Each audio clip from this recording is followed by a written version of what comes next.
All right. Thank you, everyone, for coming and hanging out with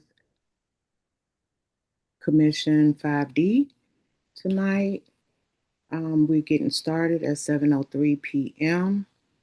and we're going to call to order this meeting. Commissioner Chobe, can you do the roll call, please? Yes, I can. Thank Thank you to the chair. I'm Commissioner calling Chelby, you're this. not on video. Okay,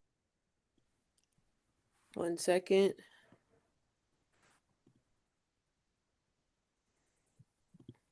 Can everybody come on video so that we can do this vote or this roll call, please? Sure. Thanks. Okay. Right. So as I was saying, the meeting will be called to order. I'll do roll call by SMD in order. 5D01, that's me. I'm present. 5D02, Present. thank you. 5D03, Here. thank you. 5D04, not present. Nate's out of the country. 5D05, Present. thank you. 5D06, not present. She is here. Oh, Sorry, I'm just okay. letting her in right All now. right. We'll So wait give one one moment. moment. Yeah.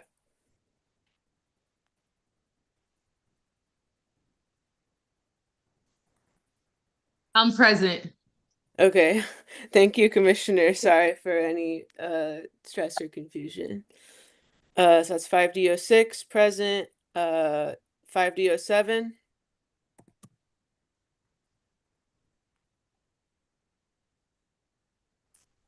That's not present. 5D08. That's not present. And 5D09. Here. Thank you, Commissioner. You're welcome. And we have a quorum. Yes, we have 6 commissioners here, which makes a quorum. Great. Thank you, Secretary Chobe. Sure. Okay, so now the agenda was distributed, and are there any changes to the agenda? Yeah. Additions or corrections? Yes, I do. Okay. So, I move to add 2 resolutions to the agenda. For the first one is a resolution requesting an independent review of animal care and control services provided by Brandywine Valley Society for the Prevention of Animal Cruelty. And the second resolution is a resolution to ban foie gras in DC. Can you explain what foie gras is? Yeah, foie gras in French means fatty liver.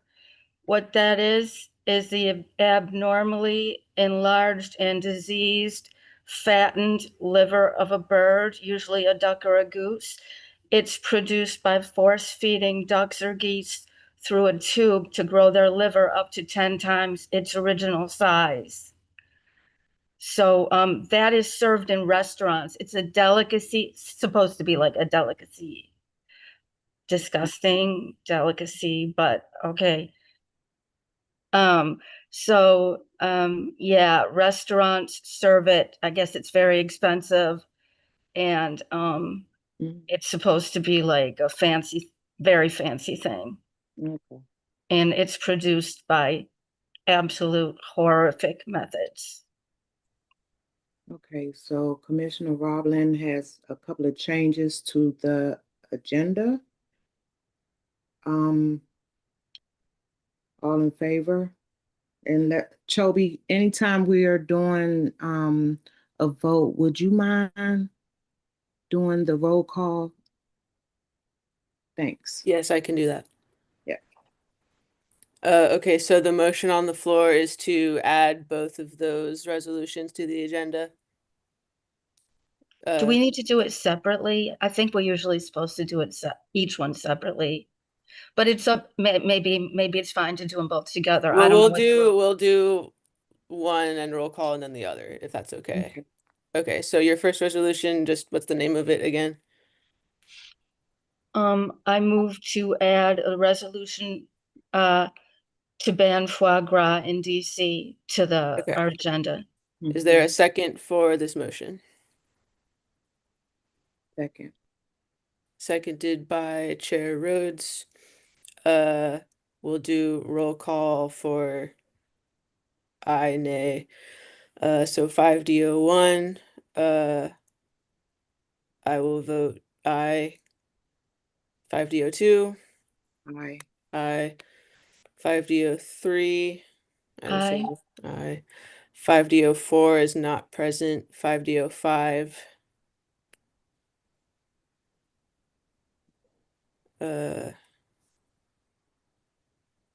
Commissioner, Okay, he's coming back on. okay. We can't hear you, Commissioner Salvatore.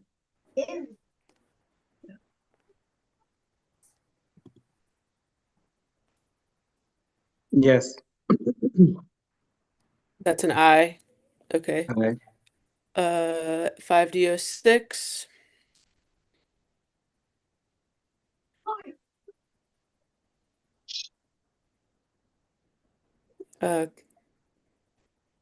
Commissioner McCray. Can you guys hear me? Oh, now. Yes, yeah. Oh, okay. Aye. Okay, thank you. 5D07 and 5D08 are not here. 5D09. Aye. Okay, that motion to add that resolution to the agenda passes with 6 ayes. Commissioner Roblin, you have another motion? Yes. A resolution, I'd like to add, I move to add a resolution requesting an independent review of animal care and control services provided by Brandywine Valley Society for the Prevention of Animal Cruelty to the agenda. Okay, thank you. The motion is on the floor. Is there a second for this motion? Second. Seconded by Commissioner Rhodes. We'll do roll call aye versus nay. So the motion is to add the animal care resolution to today's agenda. 5D01, I'll vote aye. 5D02, Aye. aye. 5D03, Aye. aye. 5D04 is not here. 5D05, Aye. aye. 5D06, Aye. thank Aye. you. 5D07 and 5D08 are not here. 5D09. Aye. Great, that motion also passes with 6 ayes, so that resolution is added to our agenda. Thank you, Commissioner Chobe. Sure. So are there any more changes to the agenda, additions or changes? I just need to add some additions to the agenda. Sure. So I move that we add a request to amend our historian contract to reflect an updated change of to an event for final services rendered to March. So yeah, the motion is to request a change to the historian's work statement.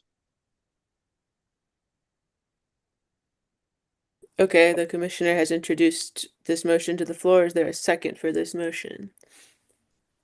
Second. Second. Seconded by Commissioner Rhodes. We'll do roll call.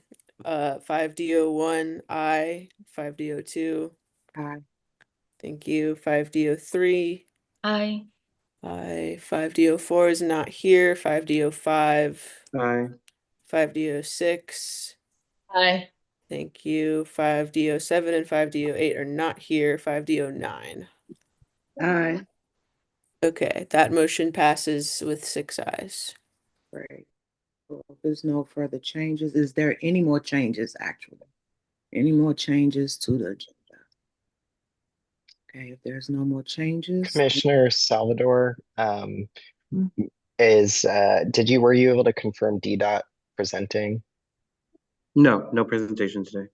Okay, so sorry, I just want to interrupt because that would be another change needed to the agenda. Okay, so we're gonna take DDOT off the agenda, or were they taken off already? Or were No, they? they need to be removed. Sorry about that. Okay. Let me confirm. They're not here, are they by any chance? Mike Goodno? I mean, before we do, just to make sure. I don't see them. I don't see them either. Okay, cool. Then we'll just reschedule for March. Okay, great. There's no more changes, no more additions to the agenda. All right. Well, the agenda is approved as amended. Okay, so now we need to, yay. Now we need to approve the minutes. The minutes from January has been given out. Did everybody get a chance to look at the minutes from January? Yes. Commissioner Rhodes, I think in prior meetings, the approval of the agenda has gone to a vote. Oh, okay. All right. Let's approve the agenda. So I think not me, because I can't make motions, but you'll say I move to approve the Oh, I agenda. move to approve the agenda. Is there a second? Second. Seconded. Second by Commissioner Raleigh. Just one clarification, just for the minute purposes. Yes. Just approve the agenda as amended. Oh, yeah, good Oh, yeah, clarification. Yeah. Isn't that what I said? Did I say that? You Not did. the You as just made it in the amended. meeting, but not in the same motion. Okay. So the agenda is approved as amended. Mm-hmm. And To now vote to it, yeah. now we need a vote. Second. Thank you, Commissioner Soseda Guzman. And Okay. Commissioner Chobe, can you do the roll call? Yes, I can. So motion is to adopt agenda as amended, 5D01I, 5D02, Aye. 5D03, Aye. 5D04 is not here, 5D05, Aye. 5D06, Aye. 5D07, and 5D08 are not here, 5D09. Aye. Okay, that motion passes with 6 ayes, so we adopt the agenda as amended. Great. Now can we go into the minutes? Okay. Okay, did everyone get a chance to look at the minutes? And are there any corrections to the minutes from January? Yes. Mm-hmm. So from the QFR portal standpoint, this is more of an administrative kind of note to add in. But when we signed the QFR, I had aligned the fast signs, communication, know your right signs purchase to the grants category, and it should have been aligned to the office supply category. So because of that, the numbers are the same, but from an administrative standpoint, it does change things. So just noting that for the meeting minutes for clarification. Okay. We don't have to revote on that or anything, but I'm noting it so the minutes can reflect that. Okay.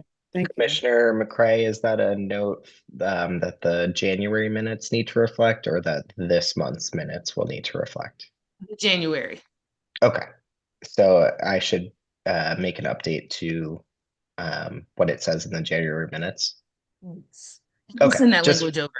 Okay, thank you. I just wanted to make sure we're dotting our I's and crossing our T's. Right. No, for sure. All right. Are we good, y'all? So far? All right. Now, let me look at the agenda. Is it the committee reports right now? So the minutes will need to be voted on. Okay. And it sounds like that would be a motion to approve the minutes with Commissioner McCrae's amendment included.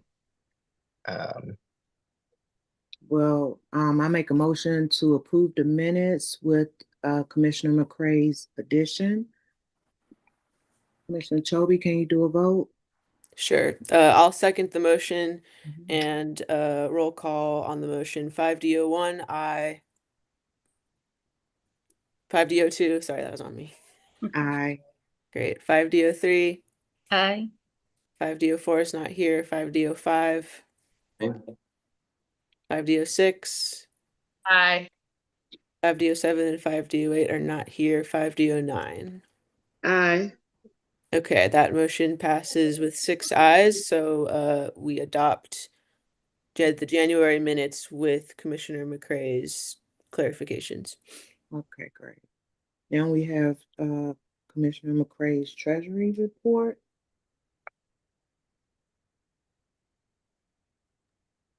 Yes. Hold tight for me while I pull it up.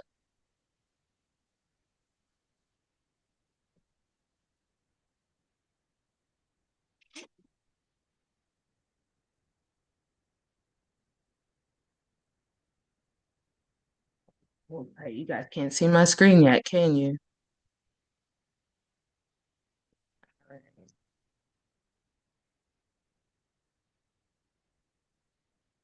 And let's see. I'm gonna make this a little bit bigger. All right. So January, we had a beginning balance of $36,187.17. During the month, the funds spent covered our admin and communications consultant, 1099 tax forms, and the remaining January Verizon Fios bill. We also, during that month, we previously made a purchase for some Lowe's trash pickers. That purchase was canceled and funds returned. We never received the actual order. So we gained that money back. By the end of the month, our balance was $35,679.23.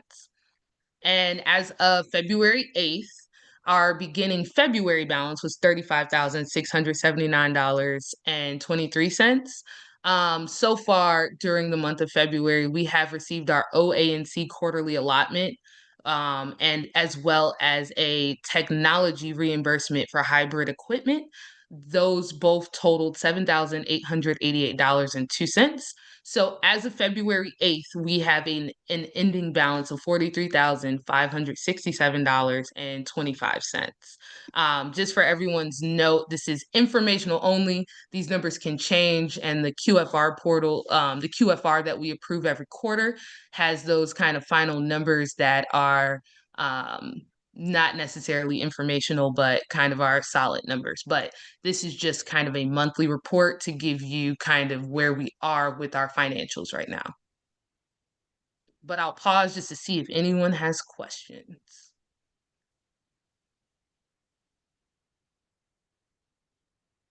Any questions? Going once, going twice?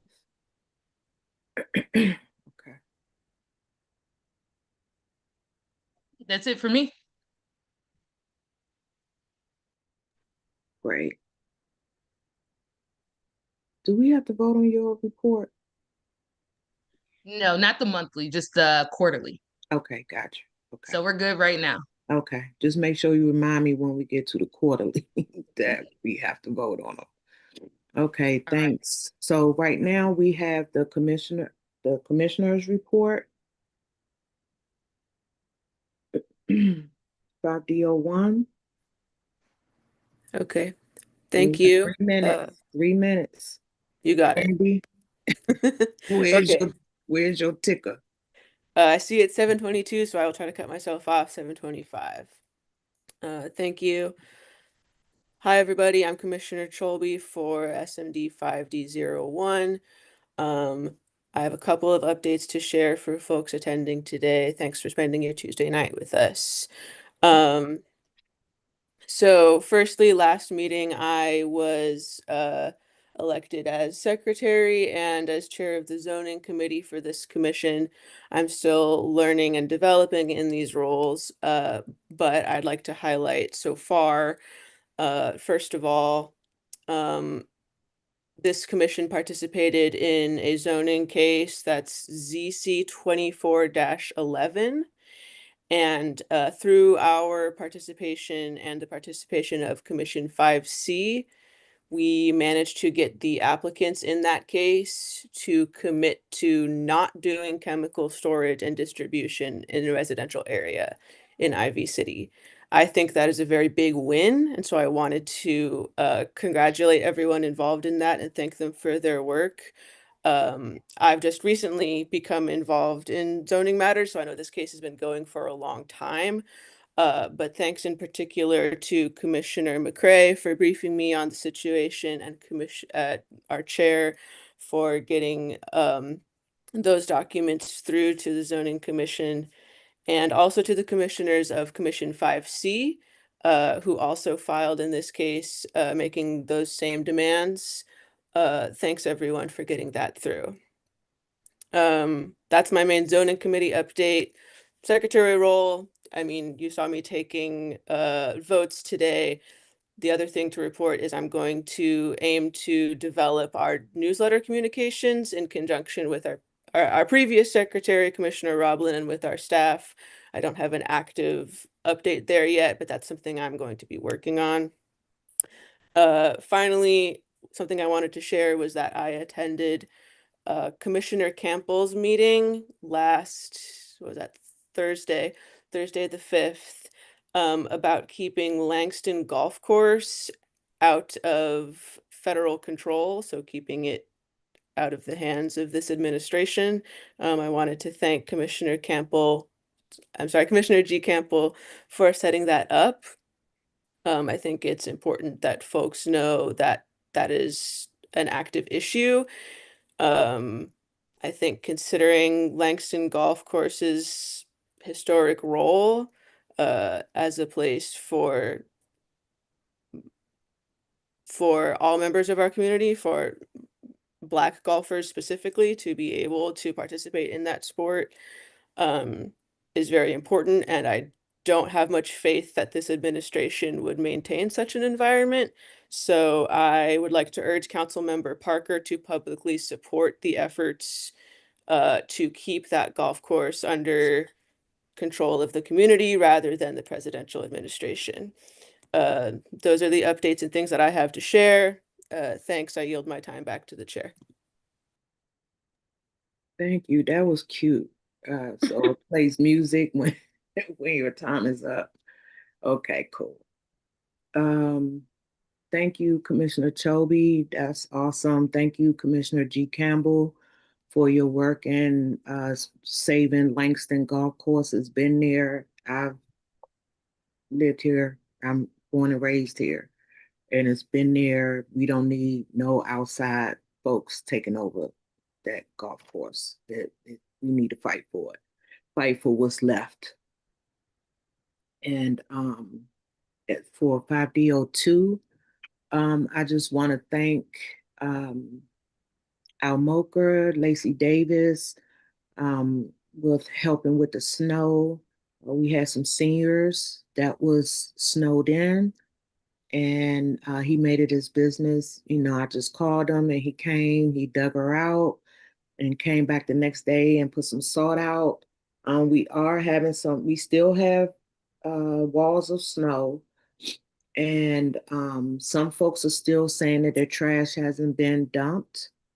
And that's DPW is having a oversight hearing, so they need to hear that in the oversight hearing. And if you can't attend, this is oversight season. If you can't attend the oversight hearing, then please write your testimony and submit it for the record.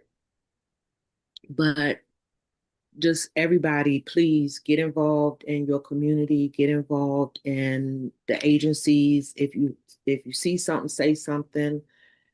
But on that note, also,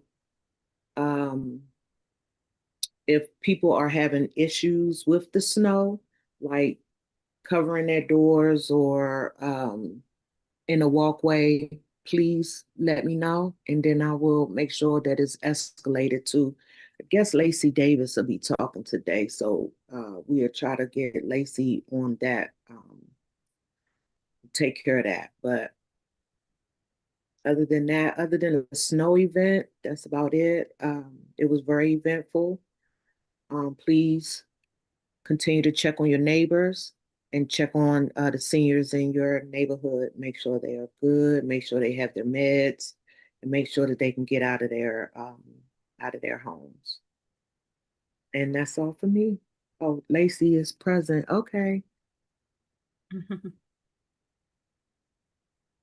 5D03. Hi, I'm Anna Roblin from Southern Trinidad. Yeah, I'm getting reports about trash not being collected as well. And they also say call 311 because if you have snow issues and trash issues, and they are sending teams out from 311 as well. So right now in my SMD, the biggest thing is that holding Zoom calls once a month to resolve issues between neighbors and a group of people who hang out most days at Florida and Montello. I received some complaints about some of the things that the group does. And at our first meeting, we're going to have monthly meetings every first Wednesday at 6:30, like from 6:30 to 8. At our first meeting, we decided to form two action groups. One is to get any needed support to members of the group, and the other is to meet with each resident who has a complaint and to try to work things out between everybody. So we're working with Cure the Streets, who are the violence interrupters. There are two violence interrupters who has been working with this group for a long time. And we're also working with CSOSA because they can provide resources. If you'd like to join our calls, please let me know. I also just started an ANC Animal Caucus where we're going to work to protect all kinds of animals and take up different issues. Right now, we're working on holding an investigation of the Brandywine shelter, hence the resolution. We also plan to work on humane rodent control. We'll hold a forum on that in a few months if anyone's interested. I'm gonna invite every commission. There'll yeah, there's gonna be a ballot initiative that we're starting to collect. We're gonna help collect signatures for in March to ban foie gras in DC. And I just explained basically what foie gras is. Yeah, so those two things are really big right now in '03. But then there's all the usual issues too. Thank you. Thanks, Commissioner. 5D04 is not here. 5D05. Hello, everyone. This is Commissioner Sauceda Guzman for 5D05 North Trinidad. We have worked on getting some of our folks a little snowed out of their walkways, their doorsteps. We've helped some folks get out of their situation with the alley, make sure that they are able to get their litter cans out and get DPW to collect trash. We know some folks on our end were not getting collection done either because of the conditions of the alleys of the streets. So if you're in one of those situations where you probably need to get some assistance to get DPW to properly dispose of your waste, please feel free to contact us directly. Some of us have our email addresses on our name tags for the Zoom right now. So feel free to reach out if you're on the north end and have had those issues. We're almost done clearing out the area surrounding the rec center, including Childress Street. We still need a portion of the south end of the 1300 block to be cleared, but majority of all the pathways have been cleared for the rec center, which is amazing. Other than that, just being very vigilant of any type of dumping situations, because we know since some folks can't properly dispose of waste or get DPW to collect the waste, we've had some of our litter cans overflown with waste, but DPW has been responsive to making sure that those are cleared in a properly timely manner. Just want to give a big shout out to a lot of the residents that have been helping one another with either providing shovels that they're not using or literally lending a hand to clear some of this ice and snow. It's pretty intense. So if you're not physically able to do so, please reach out so we can get the right people to help you out. Since the snow has delayed a lot of things in the city, it's also delayed the completion of the sidewalk repair and trail repair at the rec center. So that's something that still needs to be completed, just given the snow creep that's there. It's not been completed at all. We're having some difficulties and issues at the boxing gym that hopefully will get addressed this month later as they're seeking legal representation to handle some legal matters there. Um, Other than that, we have an amazing update from our historian. He's finished his research for his project. I'm really excited because he's done a very deep dive, thorough work of a lot of our neighborhoods, including some neighborhoods that no longer exist that used to be here in 5D. So we were expecting to hold an event for this later this month, but given the material that he's produced, I've decided to just push it back another month. His services are rendered, but I just want to make sure that this next. Any questions? Feel free to reach out. Thanks, Commissioner Salcedo Guzman. 5D06. Hey, good evening, everyone. And I know it's been an interesting few weeks for all of us dealing with the snow and ice. I know it's been frustrating, especially with the number of alleyways that have been unplowed and the sidewalks that have remained unshoveled. And several missed trash pickups that I know have been highlighted multiple times. I see a few residents in the chat that I've spoken to, and it has been raising it again. I want folks to know that I'm definitely aware of a specific number of issues from the 13 and 1400 blocks of Orange Street Northeast and Levis Street Northeast, as well as Holbrook and Staple Street. So we'll raise those concerns to Mr. Davis, um, as well as let the. I echo those sentiments. No one wants to go without trash pickups because I've seen the rats and they're getting a little bit froggier than what we need them to be. Um, I also want everyone to know that there's a few businesses that have not shoveled their sidewalks, and specifically on Bladensburg Road, that's causing residents to have to jump over or wheelchairs to have to ride in the street. So that is directly being addressed with DPW right now. So I just want folks to know that your concerns have been flagged and also escalated. And I want to give a shout out to Inspector Brooks Garrett for going and talking to the businesses, hoping that they comply by the end of the week with just getting it plowed and shoveled, and at least put salt down. I want folks to know, keep submitting 311 requests. I know it's frustrating when it's not responded to, but please keep submitting those so we can highlight the issue. That creates the tracker so DPW can respond. And I want to echo to what Commissioner Rhodes was speaking to about performance oversight.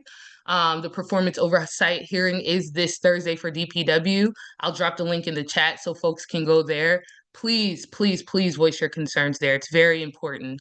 Um, Looking ahead, I'm planning a community cleanup on February 21st. That will take place at 10 a.m., weather permitting.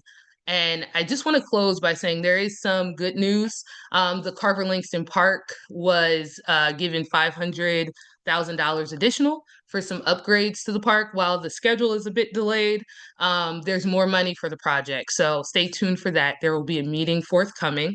And to close out Black History Month, and to speak to ranked choice voting, be holding a virtual event for a ranked choice voting event. It'll be virtual. I'll drop the Eventbrite link in the chat. Please register. Please come out. Ask all the questions you have. That's all for me. Thanks, Commissioner McCarty.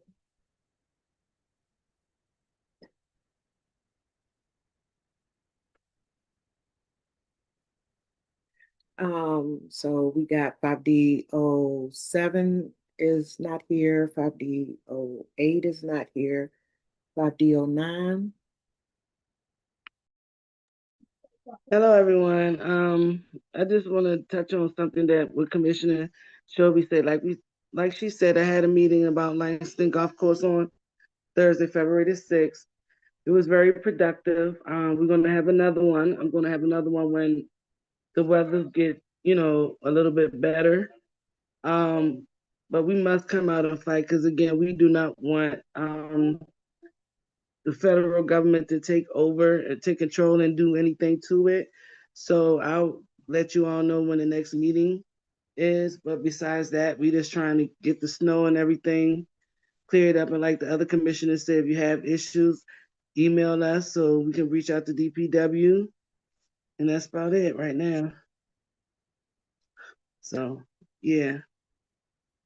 Great, thank you, Commissioner. All right. Oh, did you have something else to say? No, I got these kids in the back. No, that's it right now. Okay. Okay. Yes, Commissioner Roblin? Can we do committee reports? I don't know if everyone you can remember or not, because usually people don't remember. Wait a minute. Where's the committee reports on the agenda? Commissioner, I think they dropped off the agenda at some point. Okay, So they're not currently on the agenda. okay. Oh, so is it because we're not going to do them, or It was not was it a mistake? yeah, it was a mistake. So Okay. Well, Chairwoman, I'm sorry to cut you off. Yeah. Commissioner Holzendorf has showed up here in the community room. If we want to acknowledge their presence for the minutes. Sure. And Commissioner, did you want to give a commissioner's report or skip that right now? Skip that? Okay. They said they'll skip the report. Okay. But we need to reflect that Commissioner Hosendorf, hey, Commissioner Hey, Hosendorf is present. Thank you. Okay. Do we have to make a vote on that, or just? I think if we just reflect the minutes that they entered the meeting at 7:40 p.m. Okay. All right. Any committee reports? Trash and beautification. yeah. So should I just start? 1 minute. Okay. Thank you, Andy.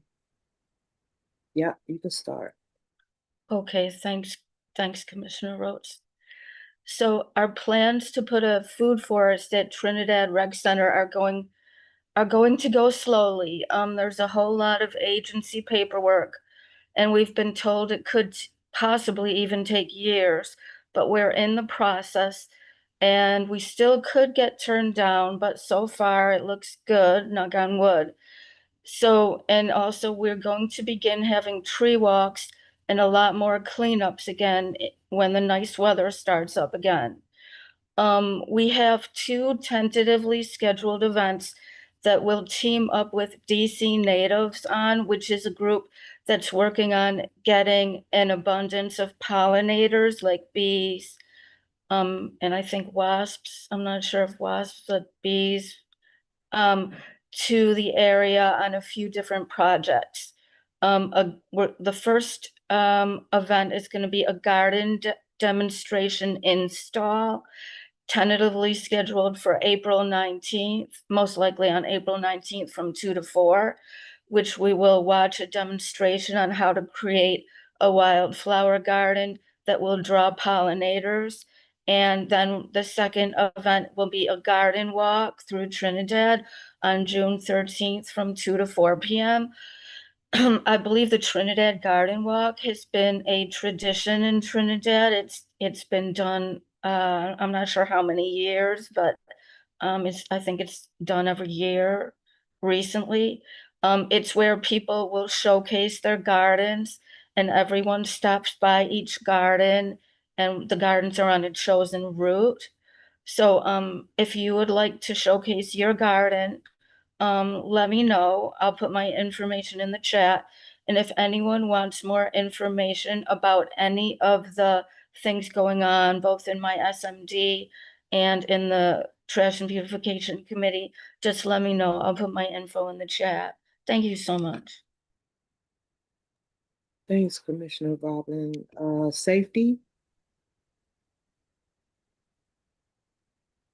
No updates for safety right now. I will be attending the oversight hearing for Metropolitan Police Department on February 25th. So if there's any residents that are interested in inputting into my testimony on behalf of 5D, feel free to do so. My direct request at while providing testimony in person will be for the government to not continue upgrading and advancing the budgets and numbers for the Metropolitan Police Department. These last few months, we've seen an increase of federal officers, and that should have aided the Metropolitan Police Department in their needs. So hopefully we can request some of the funding that has been adding on top of the budget for the Metropolitan Police Department to other needs, such as that as our situation with the housing concerns that we've had when the rental assistance was needed this past year. So that's going to be my main premise, other than addressing some direct concerns that I've had with particularly the 5th District, especially with my direct observation in the last 12 months that every single time I've asked about 30 to 40 officers in the last 12 months who the watch commander is, only one of those 40 officers actually knew who to name off the top of their head. So that to me says that there's a leadership concern and an organizational concern with the 5th District that needs to be addressed. So for those that are interested in inputting on this testimony, feel free to contact me directly. And do you see anybody from 5th District here, Commissioner? Because I have something very serious I would like to talk to them about.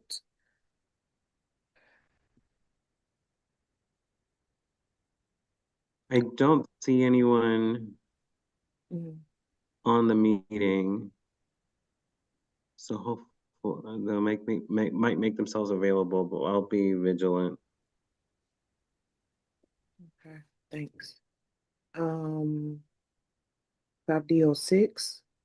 I mean, no, sorry. Zoning, Commissioner Toby. Sure. Hi, everybody. Just briefly, I think I shared my primary update earlier when I spoke about zoning case ZC 24-11. But again, I think that was a victory, and I think that that was a team effort to get that victory. Again, what I'm referring to is a zoning case wherein among the requests made by the applicants, this commission and Commission 5C intervened to request that the applicants be not allowed to do chemical storage and distribution in Ivy City. And we got them to commit to that in the public record. So thanks to everyone involved in that. The next zoning committee meeting is next Thursday, February the 19th. That's all I got at the moment. Thanks. Okay, great. Environmental justice, that's me. We're just making sure that I don't know what's going to happen when the snow starts melting. Where is it going to go? And I guess I got to figure out who I'm going to ask about it, because if you have a basement, it will get flooded. So be mindful of your basements. But that's basically all I have right now. The snow is covering everything, so we don't have any environmental justice reports right now, and we don't have a transportation committee. All right, so is there any questions for any of the committees? Any questions? Okay, let's see who's next. Oh, 5th District. Public safety report. Is 5th District here? I'm Commissioner sorry. Rhodes. Sorry, Excuse go me, ahead, huh? Commissioner Chelby. Oh, I might be saying the same thing you are, Andy. I'm noting that there's a hand raised from a constituent. Okay. I have Hey, Miss clicked to Juanita. allow her to talk. Yeah. Hi, thank you. I'm sorry to interrupt, but this is Juanita Diggs in 5D09, wanting to know from Commissioner Roveman, what is a food forest? Oh, a food forest is basically a a lot of plants in the same area. There's all different kinds of plants. So a lot of the plants are ones that I'm not that familiar with that are typically in a food forest. I'm sorry, I'm kind of forgot Edible ones? exactly. Pardon? Edible plants? Yeah, everything. I think see. everything in the food forest is edible. Okay. Commissioner McCray, do you remember what some of these plants are? Commissioner McCray's with us. Yeah, so a food forest is basically a little bit less than kind of what a urban garden would be. So it's like a tree. They can have raised beds. You can have like garlic, cucumbers, potentially sweet potatoes, blueberries, but it would be something a little bit more open to the public and less kind of gated away, but it's something that you can easily go and access. And it kind of creates it's mostly trees that would grow it, but there can be raised beds that grow it as well. Oh, thank you. Thank you, Commissioner. Okay, so since we don't have Fifth District to do our public safety report, Lacey Davis from the Executive Office of the Mayor. Yes, good evening, everyone. I just have a update on trash collection and alleyway issues. Mokers are flagging DPW daily for missed trash pickup and uncleared alleyways. I encourage residents to keep sending photos and 311 request numbers. Specifically, I left my email address here in the chat.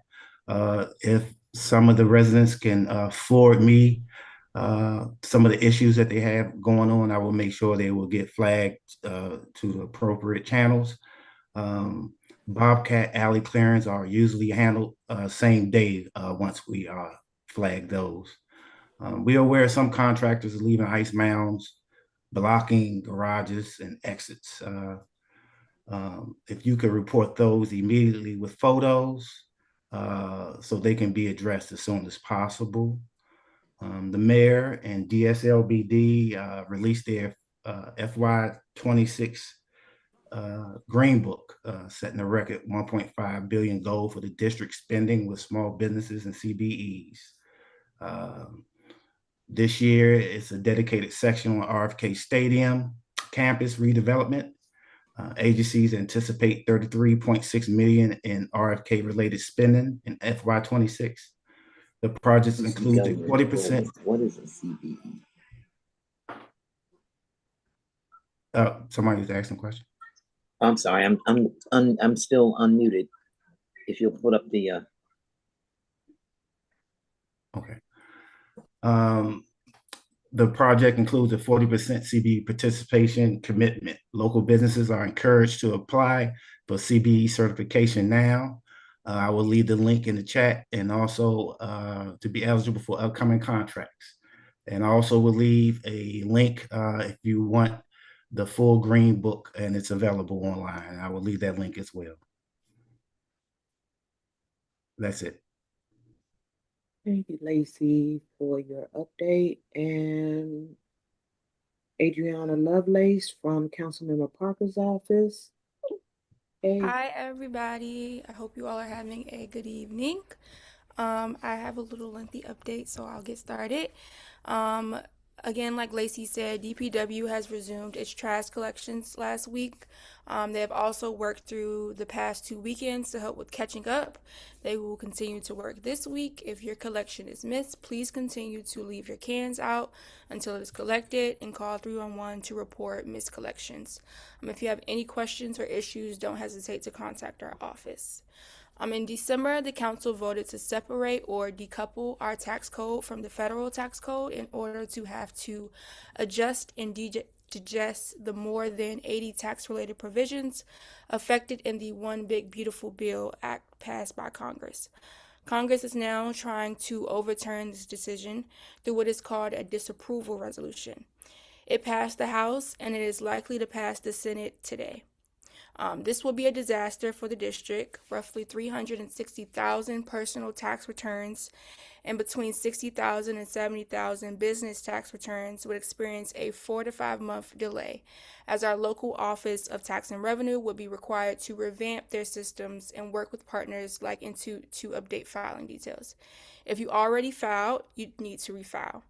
On top of all of this, the city would lose nearly $600 million in projected revenue over the financial plan, and two critical tax credits for low-income neighbors and families, the Earned Income Tax Credit and the Child Tax Credit, would be eliminated. Chairman Mendelson, Mayor Bowser, and the city's nonpartisan independent chief financial officer have all written letters to Congress emphasizing the harm this would cause the district. We continue to call on every member of Congress to reject this proposal and respect the district's right to self-govern. The council is scheduled to meet with the mayor next week to discuss the next steps and ongoing financial pressures facing the district. What can neighbors do? Contact Congress and encourage their friends and families outside of D.C. who have federal representation to contact their senators. Tomorrow, February 11th at 6:30, our office will be hosting our annual Ward 5 budget forum, which will be held virtually via Zoom. You can register in advance, and I'll drop the link in the chat, or you can tune into the live stream via the council members' YouTube channel. The district residents have faced intensifying financial headwinds for years.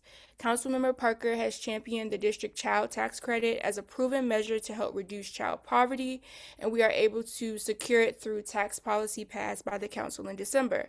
Now we are rallying with families and advocates to make it clear to the mayor that we fully expect her to keep the child tax credit in her fiscal year 27 budget proposal, knowing that it will help slash child poverty by 20% in DC. On Wednesday, February 18th at 9 a.m. on the steps of the John A. Wilson building. Please bring your signs, your noisemakers, and your enthusiasm for ending child poverty. It is performance oversight season, as everyone said, and this is a great opportunity for you all to weigh in on the performance of district agencies. Please check out the schedule and sign up to testify or submit written testimony, and I will also drop that in the chat. And then our office's 2026 progress report is out now. It was mailed to many of you Ward 5 neighbors, but if you didn't receive a copy, let us know and we will be happy to get you one. You also can explore that report on our website, and I'll drop that in the chat. MPD is hosting a community meeting for those in PSA 507 area, Carver-Langston Benner Road, on February 24th at 6 p.m. in the 5D Community Room, 1805 Bladensburg Road. You can email Lieutenant Sharp. And then lastly, thank you to federal appropriations requests made by Congresswoman Eleanor Holmes Norton. An additional $500,000 has been secured for the 19th and L Street Northeast Park project with DPR. This is great news, and we hope to have more to share with you soon. And I'm happy to answer any questions, and I'll also drop all of these links in the chat. Thanks, Adriana. There's a hand raised. Courtney Temple, did you have a question for Lacey or Adriana? Or can you put it in the chat or the Q&A? Yes, I did have a question for Mr. Davis, specifically regarding the trash pickup in the alleyways. We understand, or I understand, that it is DPW's policy that they do not plow alleyways during snowstorms. However, I'm trying to understand a little bit better as to why alleyways wouldn't be plowed when it is along a trash route, because that therefore then affects their ability to collect our trash and also administer the public service that our taxpayer dollars actually pay for. And so I would like a little bit more, I guess, color or transparency as to why. And I know that I see a comment in the chat that I do know that alleyways were later plowed, But I do know that it has been a longstanding policy of DPW, and I'm not quite sure why, especially since several people's trash collection is in the alleyway and it is serviced by DPW. Thank you. Yes, according to DPW, if the alley that's the general way that they collect the trash, it will be plowed because that's the only way DPW can get the trucks in there to get the garbage. If there are any alleys that still need plowing along a trash route, please alert me and by send me an email, and I will escalate that as soon as possible. Because according to DPW, they are supposed to plow where there are trash routes are in the alley. So please send that to me with the address, and I will raise that flag. Thank you. Thanks. And is there any more questions from the commissioners? Any commissioners have questions for Lacey or Adriana? And we still don't see 5th District in the lineup? You know, I'm so sorry. I think it's my mistake. I was in charge of the communication with MPD to get them to the meetings. And then since I stopped being the secretary, I didn't do it this time. And I think I forgot to tell everybody that I'm not doing it anymore. I am so sorry. Okay. Well, Commissioner Chobe, I guess that would be your responsibility to make sure that MPD is in our meetings. And I'm kind of concerned right now because there was a guy that got shot in Ivy City on Super Bowl Sunday. And it started at the Ivy City Smokehouse, ended up on one of our streets, and there was blood sitting there until the next day. So I really wanted to talk to MPD about that, but on the record. But okay. Commissioner Roblin, can you please give me the contact information of whomever it was that you were scheduling with at MPD? Yeah, I'm just doing thank that you. right now. Yeah. Thank you, Commissioner Roblin, and thank you, Commissioner Chobe. Okay, so now we have commission actions, requested presentations. Do we Commissioner do that? Rhodes. Yes. It does look like Mike Goodnow is in the audience. He was supposed to present on the West Virginia Avenue bike lanes, Okay. but we weren't sure if he was going to come. Are you okay with him doing that presentation? Did we take them off the agenda? Not officially. Okay. Well, And we're on time. We're actually ahead of schedule. So because I'm like 5 minutes. yep. So you're Okay. okay with that? Yep, I'm okay. All right. No, is everyone okay with it? Is everyone okay with that? Yes. Okay. All right. Okay. Promoting to panelists. And I'm gonna set my timer.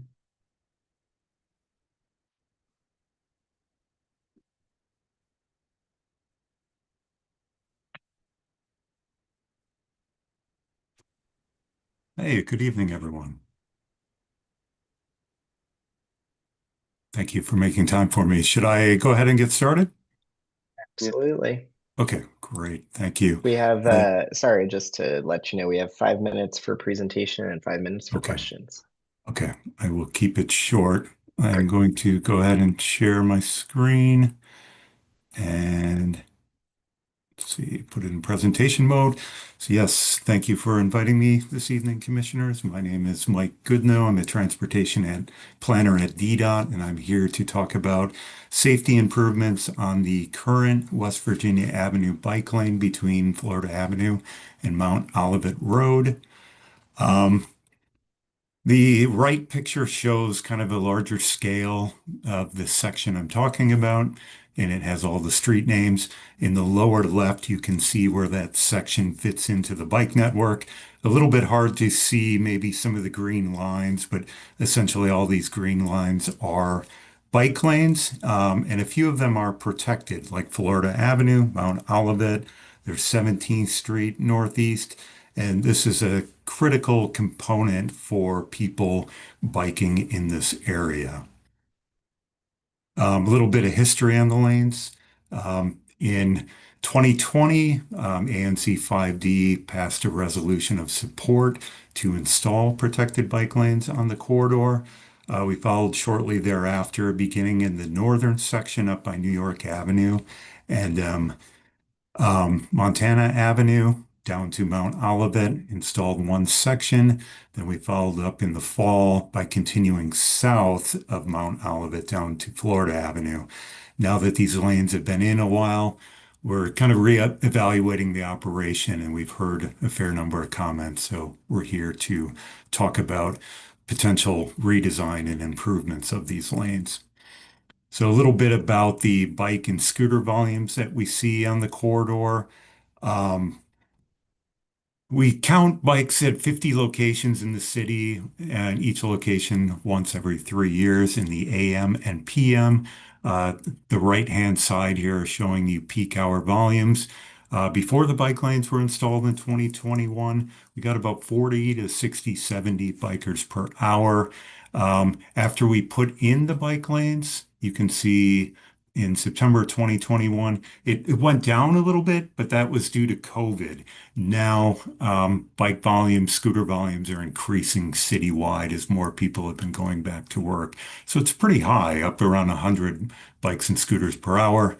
The lower left is a heat map from Strava, and the darker lines show where more people are riding a bike.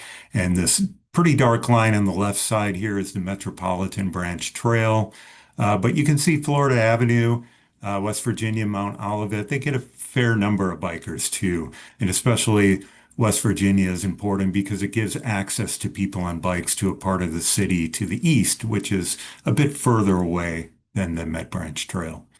So the existing design, it's pretty tight right now. Everything's at the minimum widths. You can see starting on the west side, that's the Gallaudet University side, got a 4-foot bike lane, about a foot where we have these plastic flex posts. We have two travel lanes, 10 feet wide, a very narrow parking lane, 7 feet, 3-foot buffer, and then a 5-foot bike lane. The proposed design, what we'd like to do is actually make it two-way on the west side. So a bit wider than we'd have a buffer. We're able to give another additional foot to each of the travel lanes and then move the parking lane to the curb. So this is just pictures on the left of the existing design. You can see the flex post. You can see these concrete parking blocks, not very durable materials, and they tend to get damaged. What we would really like to do here is put some stronger materials in these concrete barrier blocks. This is First Street Northeast, a picture just north of Union Station. And these are about 18 inches wide, a lot stronger material. And we don't put as much flex posts. We put them at the intersections and maybe at the driveways. They're particularly helpful when snow falls, just to remind us if the snow is deep that these barriers exist. So I want to talk about a few of the challenges with the current design. These flex posts and these narrower, smaller concrete parking blocks require a fair amount of maintenance. People run them over with their cars. They get damaged by snow plows. They get damaged by street sweepers. So it makes it pretty difficult. On the right are a couple pictures. This is the section to the north where we can barely fit our snow plow in. And then down to the bottom is showing behind. I just have another couple slides I'll wrap up. So I just identified a few issues and solutions. I talked about the maintenance issues, number one. We've also heard from people who park their cars that they don't like to cross the bike lane to access the curb. So the parking would be along the curb. They wouldn't have to cross the bike lane. There's limited visibility for people who are turning across the bike lane. That wouldn't happen since there would be no parking alongside the bike lane. Again, some close calls at driveways. We wouldn't have that because there are essentially on the west side no curb cuts or driveways to conflict, except there is that Gallaudet University gate, which is pretty much closed most of the time. Then the narrowness again affects how we can maintain these lanes. So a couple other projects in the area. This is a picture on the lower right of the section below Florida Avenue. We're actually looking at making that one-way northbound, and we would continue the bike lane through that section from Florida down to 8th Street. And then 17th Street Northeast, we want to continue that one-way southbound protected lane south of Benning Road down the East Capitol. Here's where we are right now in the process. Coming to you and other stakeholders just to hear your concerns and your needs. Then we'd move into design, a concept, share that with you. And then we'd come back and do a more closer to final design, we call 65%, get some more feedback. We'd issue a notice of intent. We'd let you know when construction would begin, and then we'd hope to construct this in the fall or summer. And that's it for me. And thank you for your time. I'll answer any questions. Thank you. Sure, Mike. Goodnow? Yes. Okay. Um, we're going to take questions from the commissioners first, and then if anyone in the audience have a question, we'll come to you next. 5D01, do you have a question? No, I yield to the other commissioners. Okay.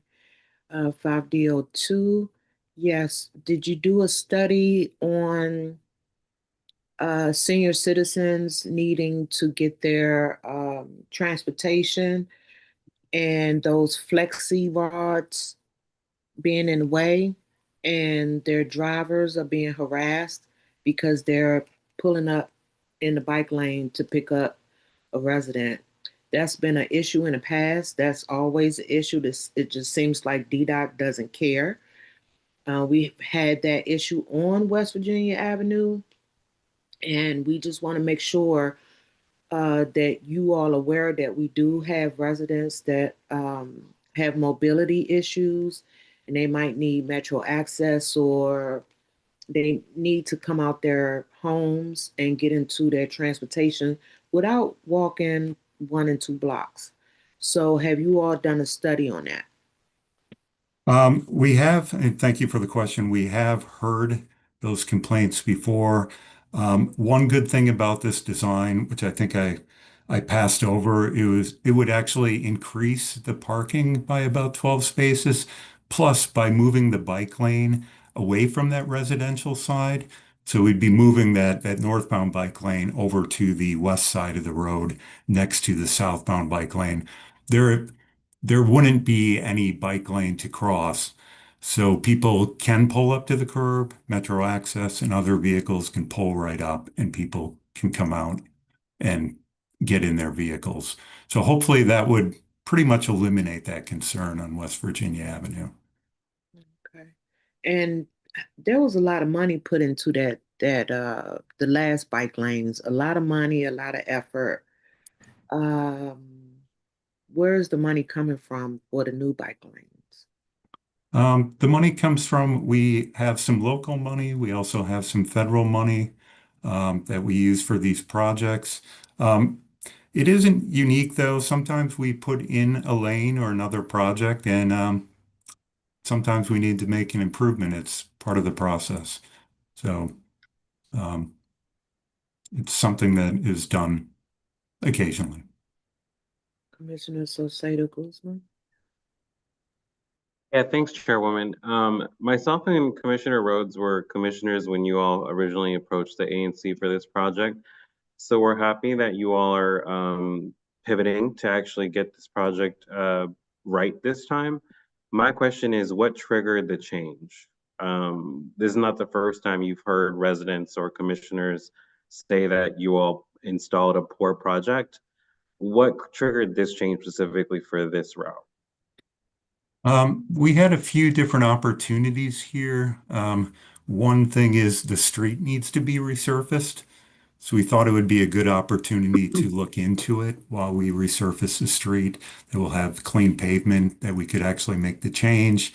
Also, that one-way section south of Florida. So we're changing that. We thought it's a good opportunity to align with this section and really just thinking about the fact that there are no conflicts on the west side of the road on that Gallaudet side. Originally, we put it in, we wanted it consistent along the whole corridor. As you know, north of Mount Olivet, there are a lot of driveways. We might not be able to put it on the west side since we wouldn't be able to maintain that protection. But we feel like the resurfacing, looking at that other section was really a good opportunity to analyze this section. So the last time you all approached us with the original project, we were promised resurfacing. And that's why the majority of the commission approved that resolution that you referenced in your presentation. The resurfacing did not happen. How can we confirm that we won't find ourselves in the same scenario? Well, I know they did resurface the southern portion of the road, I believe. The next section, further to the north where we will be, which is part of this project, it came up on the pavement condition index as being poor and in need of resurfacing. We've actually gotten pressure from our asset management division to move this project along. So as far as I know, we will be resurfacing it. They're kind of waiting on us right now for this process before proceeding. Okay, it was definitely a concern that we brought up to the DDOT director last year when they came to 5D, this specific Okay. project, the promise of resurfacing that wasn't done. So it's just stuff that we have to reiterate to make sure that we don't fall into the same situation. And then my final question. So you're redoing the pattern here, which is great because it's exactly what we've been asking for. A lot of traffic issues have occurred because of this project, and it looks like we're mitigating and resolving some of those conflicts.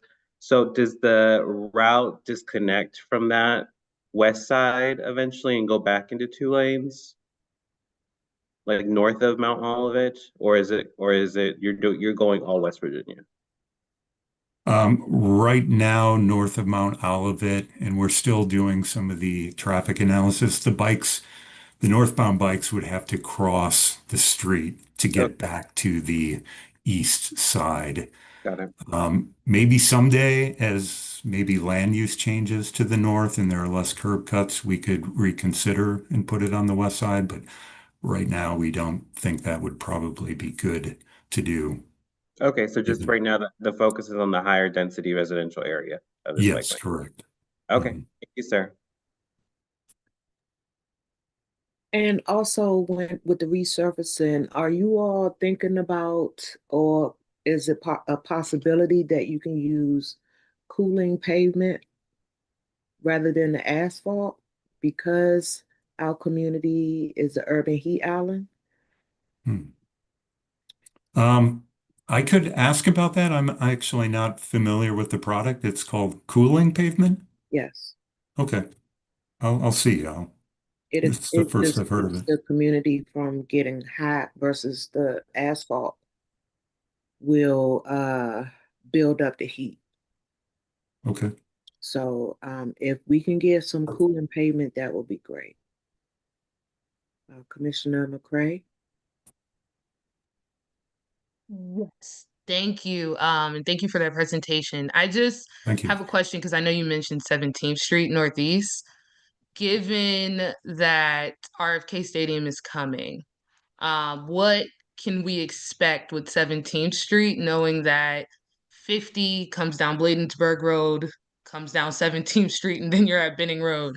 What should residents expect, knowing that there's going to be an influx of traffic eventually? And I know you all are doing kind of the RFK meetings, but what should residents expect in terms of engagement as we're lessening lanes, but we're going to increase the traffic?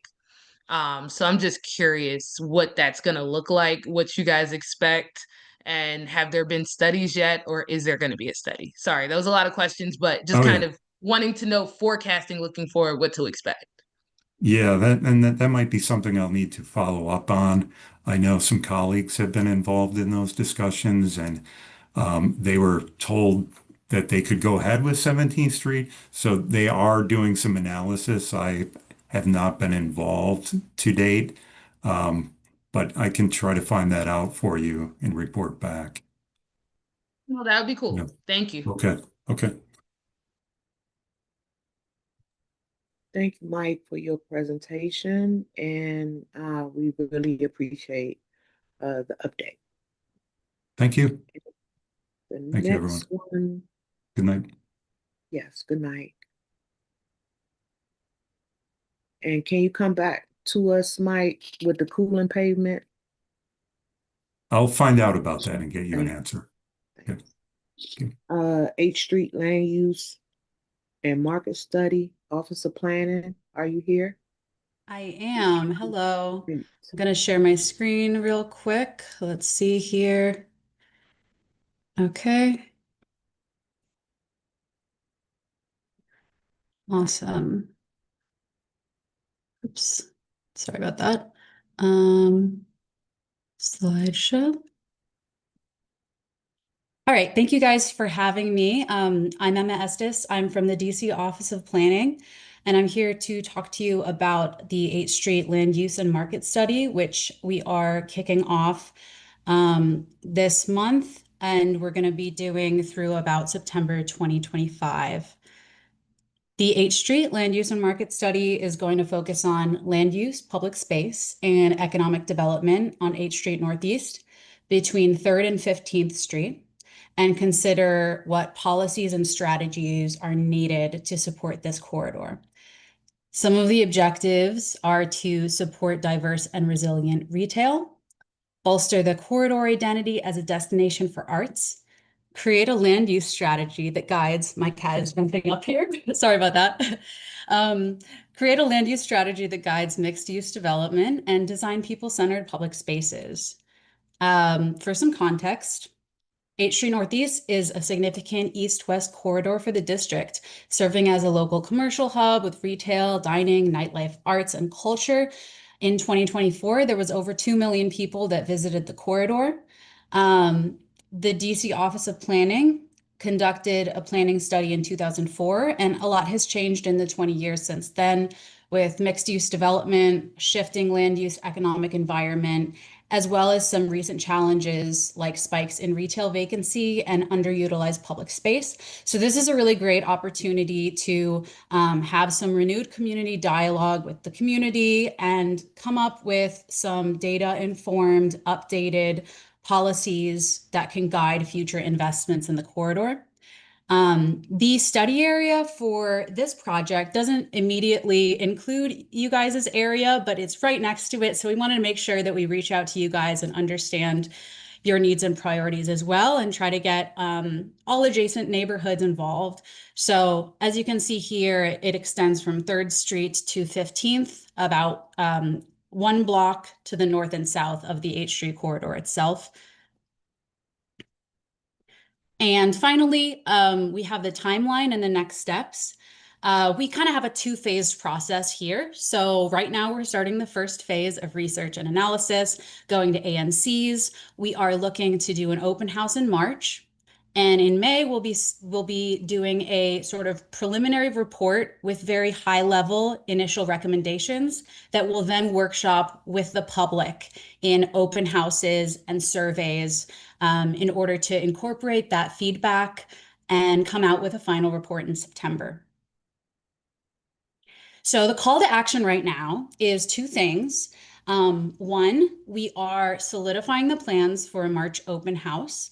And so we'll be announcing that very soon. And we would love to have ANC members, community members, anybody that is a visitor, a resident on 8th Street. It'll be an open house where you can learn about the project and share what your priorities and visions and concerns are that you'd like us to know about. And additionally, we have a website that I'll share in the chat and a mailing list. That's a great tool to just keep updated. And we'll be sending out updates on what's happening with the project and how you can stay involved in the future. And that concludes my presentation. Happy to answer questions or hear any comments on things that you think that we should look into. Thank Great. you. Thanks, Emma. We're going to start with the commissioners. Does any commissioner have a question for Office of Planning? I've got a question. Sure. Thanks for your presentation, Emma. Just for my own understanding, I guess my question is, what is the output of this process? I saw in your timeline that there's going to be like preliminary report, final report, but what procedures and outcomes will those reports eventually change? Is it going to be an input like to the comp plan or to the zoning designations around 8th Street? I think it's not approval of specific projects, but I'm trying to understand like what is being changed by the outcome of the documents you guys are making with our feedback. Yeah. So the final product will be a report and it'll contain recommendations that would basically be things that different agencies would do to support the corridor, sort of focusing on like what can we do to improve public space, to support independent businesses, and to look at how we look at land use and development. And so that can then lead to, things being put in the budget for certain things that, the council wants to see. For example, it can lead to land use or zoning changes potentially. So those recommendations do lead to potential investments from the district, public and private sector.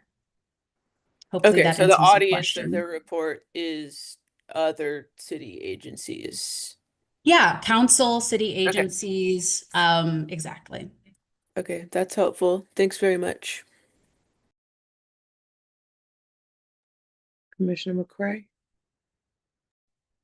This more of a quick question. So, I know you said you're looking for public input. Are you guys also going to some of the meetings that some of the businesses are having on H Street in reference to kind of some stuff they want to see? I know a lot of businesses on H Street are looking to do a bid. I know they have a main streets. Are you guys tapping into those sources as well to make sure that the study puts out what aligns to what the businesses want to see in the area? That because I could see this creating a gap. Like DC agencies want this thing, businesses want this. But just curious about that. Yes, definitely. Very important to reach out to businesses and understand their needs. That's a big part of our analysis and the outreach. So there's going to be focus groups as well as individual conversations with certain businesses. And we're taking care to invite and try to reach out to every single business on the corridor. So I have a long list of contacts I'm trying to fill in to do that. And yeah, so the starting point is really to make sure we understand from those businesses what they need. And then we also do have a very data-rich market analysis that will look at that side of things. But yes, the answer is yes. And we've also already been coordinating with Main Street closely. So that'll be an important part of the project. Thanks. Anyone else have any questions?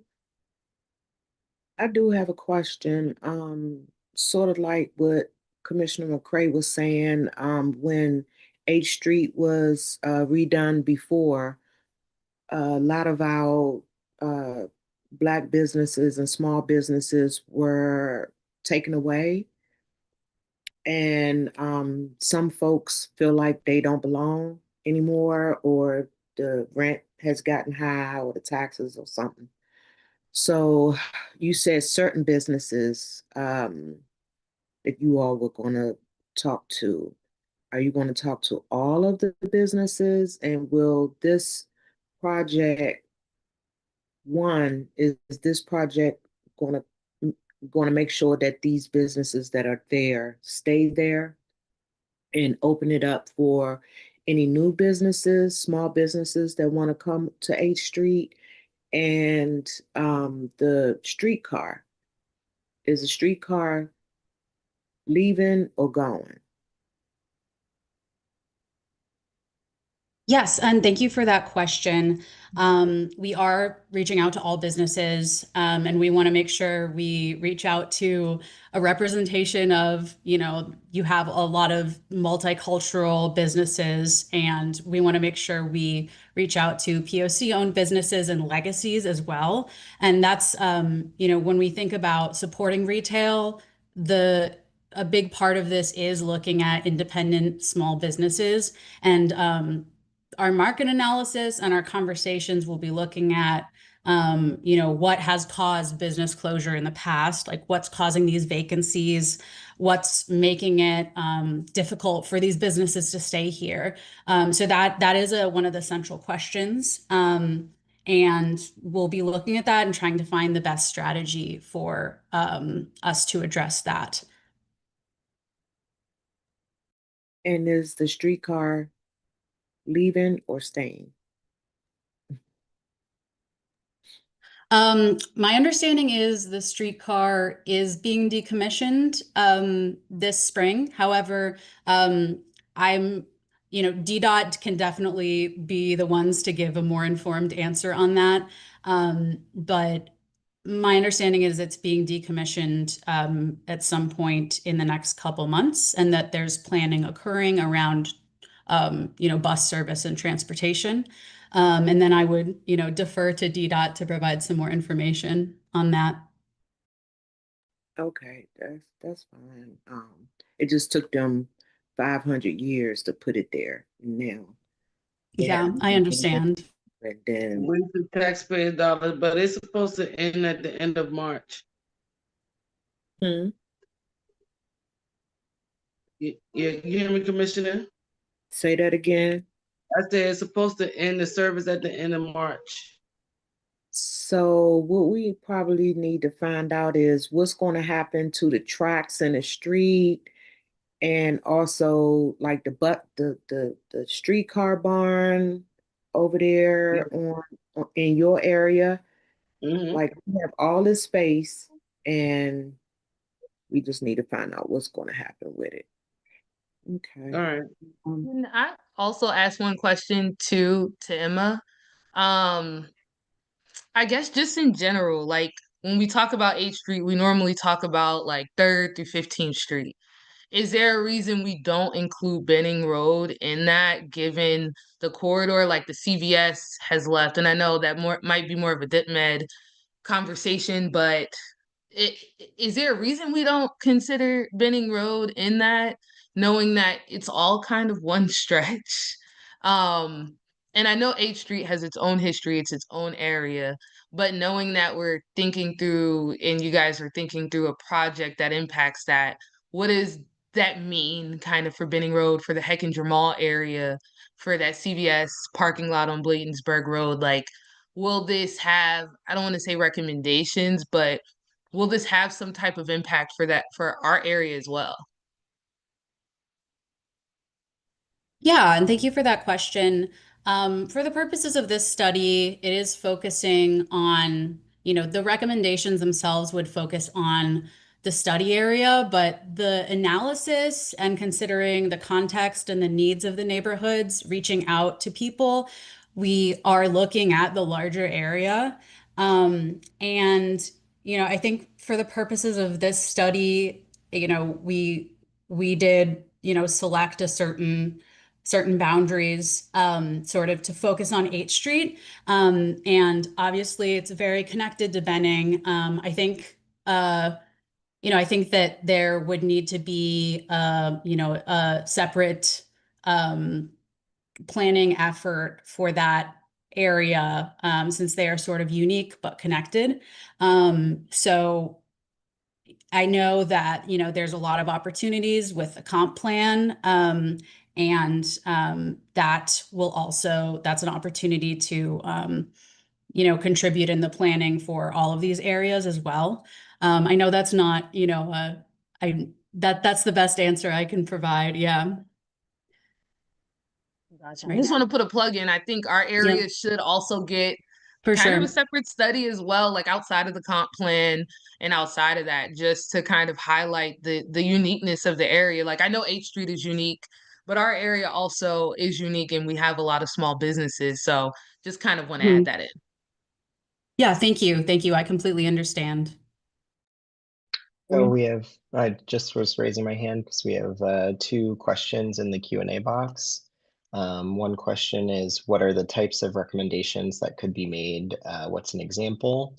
And the other is, are there any plans for H Street that will positively impact Benning Road without negatively impacting its residents? Sure. So like an example of one of the recommendations, the areas of recommendations that we'll be producing is recommendations for what to do with with public spaces. Like, for example, like the corners of intersections could be used to, serve people's needs better. So how do we design better public space so that it's more pedestrian friendly? Um, and so it could be about physical changes to public space on the corridor, for example. It could be about certain programs or actions that would help support, legacy and other businesses, things like that. And yeah, in terms of benefiting surrounding neighborhoods, like on Benning Road, as part of the strategies for businesses, we would want to be, aiming to like reduce vacancies and have, retail uses and services that meet people's needs. So that's one of the things that it could do is maybe there are certain needs that could be met by services in, the Trinidad and Benning Road areas that we could bring to, the 14th, 15th Street area. And that's the type of thing we want to hear from people, like what types of uses do you need? And then maybe we could try to draw those to, to a place where you'd be able to access those. That's just the first example that comes to mind. And if you walk along the 8th Street corridor, if you're going to a business, if you're visiting it, we want to make all pedestrians, visitors, residents, more comfortable just being in that environment. So those are two examples. Thanks. Is it any more questions? Okay. But thanks, Emma, for your presentation. We appreciate the information. And if you have Thank you for having me. Yes, of course. Up next is Christopher Dyer with DPR. I've just promoted Christopher as a panelist. Apologies. Great. He's joining now. Thanks. Howdy. I have now transitioned into the meeting. It is a delight to see everyone. This is one of my favorite commissions, and I just don't say that everywhere I go. But I need to find my... here's my fantastic presentation. All right. First off, I have to just say that, I'm also an ANC commissioner in Logan. And so it's always fun for me to go to these ANC meetings to see how other ANCs deal with some of the similar issues we get to deal with in Logan. So I really appreciate the work you're doing. I also appreciate everyone who has come out tonight to participate and learn. This is, local civic engagement at its best. So now that I've done the preliminary, good to hear. My name is Christopher Dyer. I'm the Community Engagement Manager for the DC Department of Parks and Recreation. We are DPR. For those of you who do not know, DPR is the #1 park rank system in the country. We host programming and events year round in 244 sites across 900 acres in all 8 wards. And we have up to 100 plus different capital improvement projects in our construction pipeline, including 2 here in ANC 5D. And I'll get to a little bit later about one of them. So DPR, we play too much. We're the agency where fun happens. As you can see, we have a lot of stuff going on. The one thing that's not here is we now have 1 ice arena over in Fort DuPont, which is a relatively new thing. And we will be adding another rec center in Ward 8 in the next couple of weeks, which is very, very exciting. Here's some general information about DPR. DPRevents.com has a list of upcoming events in all 8 wards of the city. DPRprograms.com is the information about all DPR programs, including registration and reduced rate applications. I'll get into a little bit more on that. And then our dpr.dc.gov/permits page is a one-stop location for all things about how to reserve a DPR facility. Again, I talked about DPR programs. We have programming in all 4 seasons.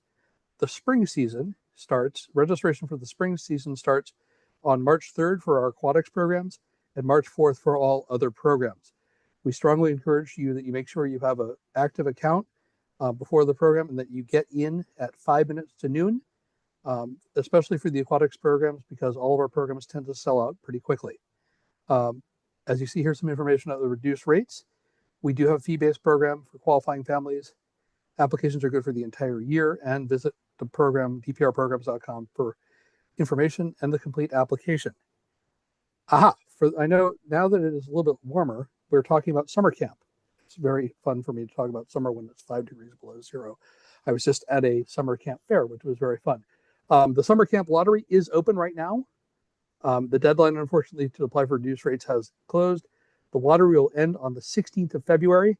And on the 17th, we spin it and start sending out summer camp notifications. If you get in, you have from the 17th to the 8th to accept and pay, and then the wait list begin on March 9th. Please check your spam filters, every other thing that you would.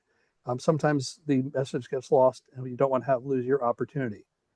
There is some in-person assistance still. If you're having trouble with stuff online, on Wednesday, February 11th and Friday, February 13th, you can go to Turkey Thicket between the hours of 4 and 8 p.m. and someone will be there to available. If you want to also come to our headquarters in person at 1275 First Street, Suite 800, you can do that. We're open from 9 to 5 in case you are having trouble with the navigation. Also, we've noticed that some people are having some challenges adding the birthday to one of their children. If you get into a problem like that, email dpr.registration@dc.gov and we'll manually enter that information. Capital projects. So unfortunately, we will be having a meeting, by the way, on Carver Langston in the next month or so. We have not gotten the date on that, but we do have a meeting scheduled for Carmel. Commissioner Rhodes has been a dynamo about this project and one of the strongest advocates of any capital project I've seen. And she's very graciously helped us get into the Trinity Baptist Church. It'll be on Tuesday, March 17th from 6 to 7:30. We will be sending information and invitation out on the Carmel project. Permits. We do require a permit for any organized picnic or activity. Visit dpr.dc.gov/permits or call 202-673-7647 for complete information. As a resident, the two things you're going to be looking at mostly are park sites in the summer and fall and winter, not winter, and then multi-purpose rooms. If you're thinking about trying to do something in the spring and summer for multi-purpose rooms, you'll be able to find those reservations on March 2nd. Here's some places on how to connect with DPR. You can if you haven't already done so, text DC DPR to 888-777 and you'll get updates on our phone. And finally, here's my contact information. I'm 202-702-9453 or christopher.dyer@dc.gov. And I'll now take questions. Chris, could you put your information in the chat, please? No, I will, of course. Thank you. I'm sorry. Commissioner McCray. Hey, Commissioner.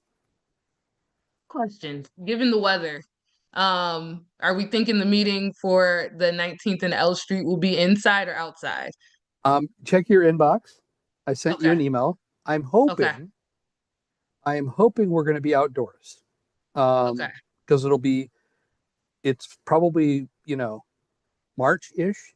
I asked you in the email if you have any suggestions on buildings in your neighborhood. We might go to Rosedale as our indoor site, which is, I know it's a little bit further away from Carver Langston, but it's the closest rec center to the site. So please check your email and provide some feedback on that, with what you think about that idea. The other option is to go virtual because it's the kickoff. So there are some options. Cool. I'll circle back. Yeah, but I'd love to be outdoors. I started outdoors. I want to end outdoors, but we're also trying to get things going. And And I'm also on a time crunch on myself to get things done by on April 15th with some of these meetings for other reasons. So yeah, Sounds but good. we're getting close. And also, by the way, the 500,000, we'll talk offline. I'll give you an update about that offline. No, that sounds good. We might have to have a second. Aha, yes, Eric, Mr. Shaw Richardson, I saw already emailed. I've just done, I got your email in the chat. I will follow up with you on next steps for that dog park. Sorry about that. I've been working with him for about 3 years on this wonderful idea of a dog park. Mhm. And I totally ignored the commissioners getting first crack at asking me questions. Okay. Does anyone else have any more questions for Christopher Dyer with DPR? Any commissioners? Anyone in the audience? Yes, thank you so much. And when we have the grand opening for Cromel, I want to see everybody there because it's going to be a big party. It'll last for days. Yes. I Okay. know, Commissioner. I've ever since I started at DPR, I was like, yeah, Cromel's going to be the fun one. So, not that you're supposed to have favorites, but sometimes you do. All right. Thank you again for having me. And also, as I said, I'm your remoker for the agency. I'm also a fellow commissioner, so I appreciate the work you're doing. Continue to feel free to email me, text me. But also if you see something, you can report a maintenance issue, send me a photo, make sure it's in JPEG or PNG format and not a HEIC file format. Anyway, again, thank you very much for having me. Thanks for the continued work you're doing. And I'll drop my information in the chat. And now I'm off to watching the Olympics. But thank you guys very much. Thank you, Chris. All right.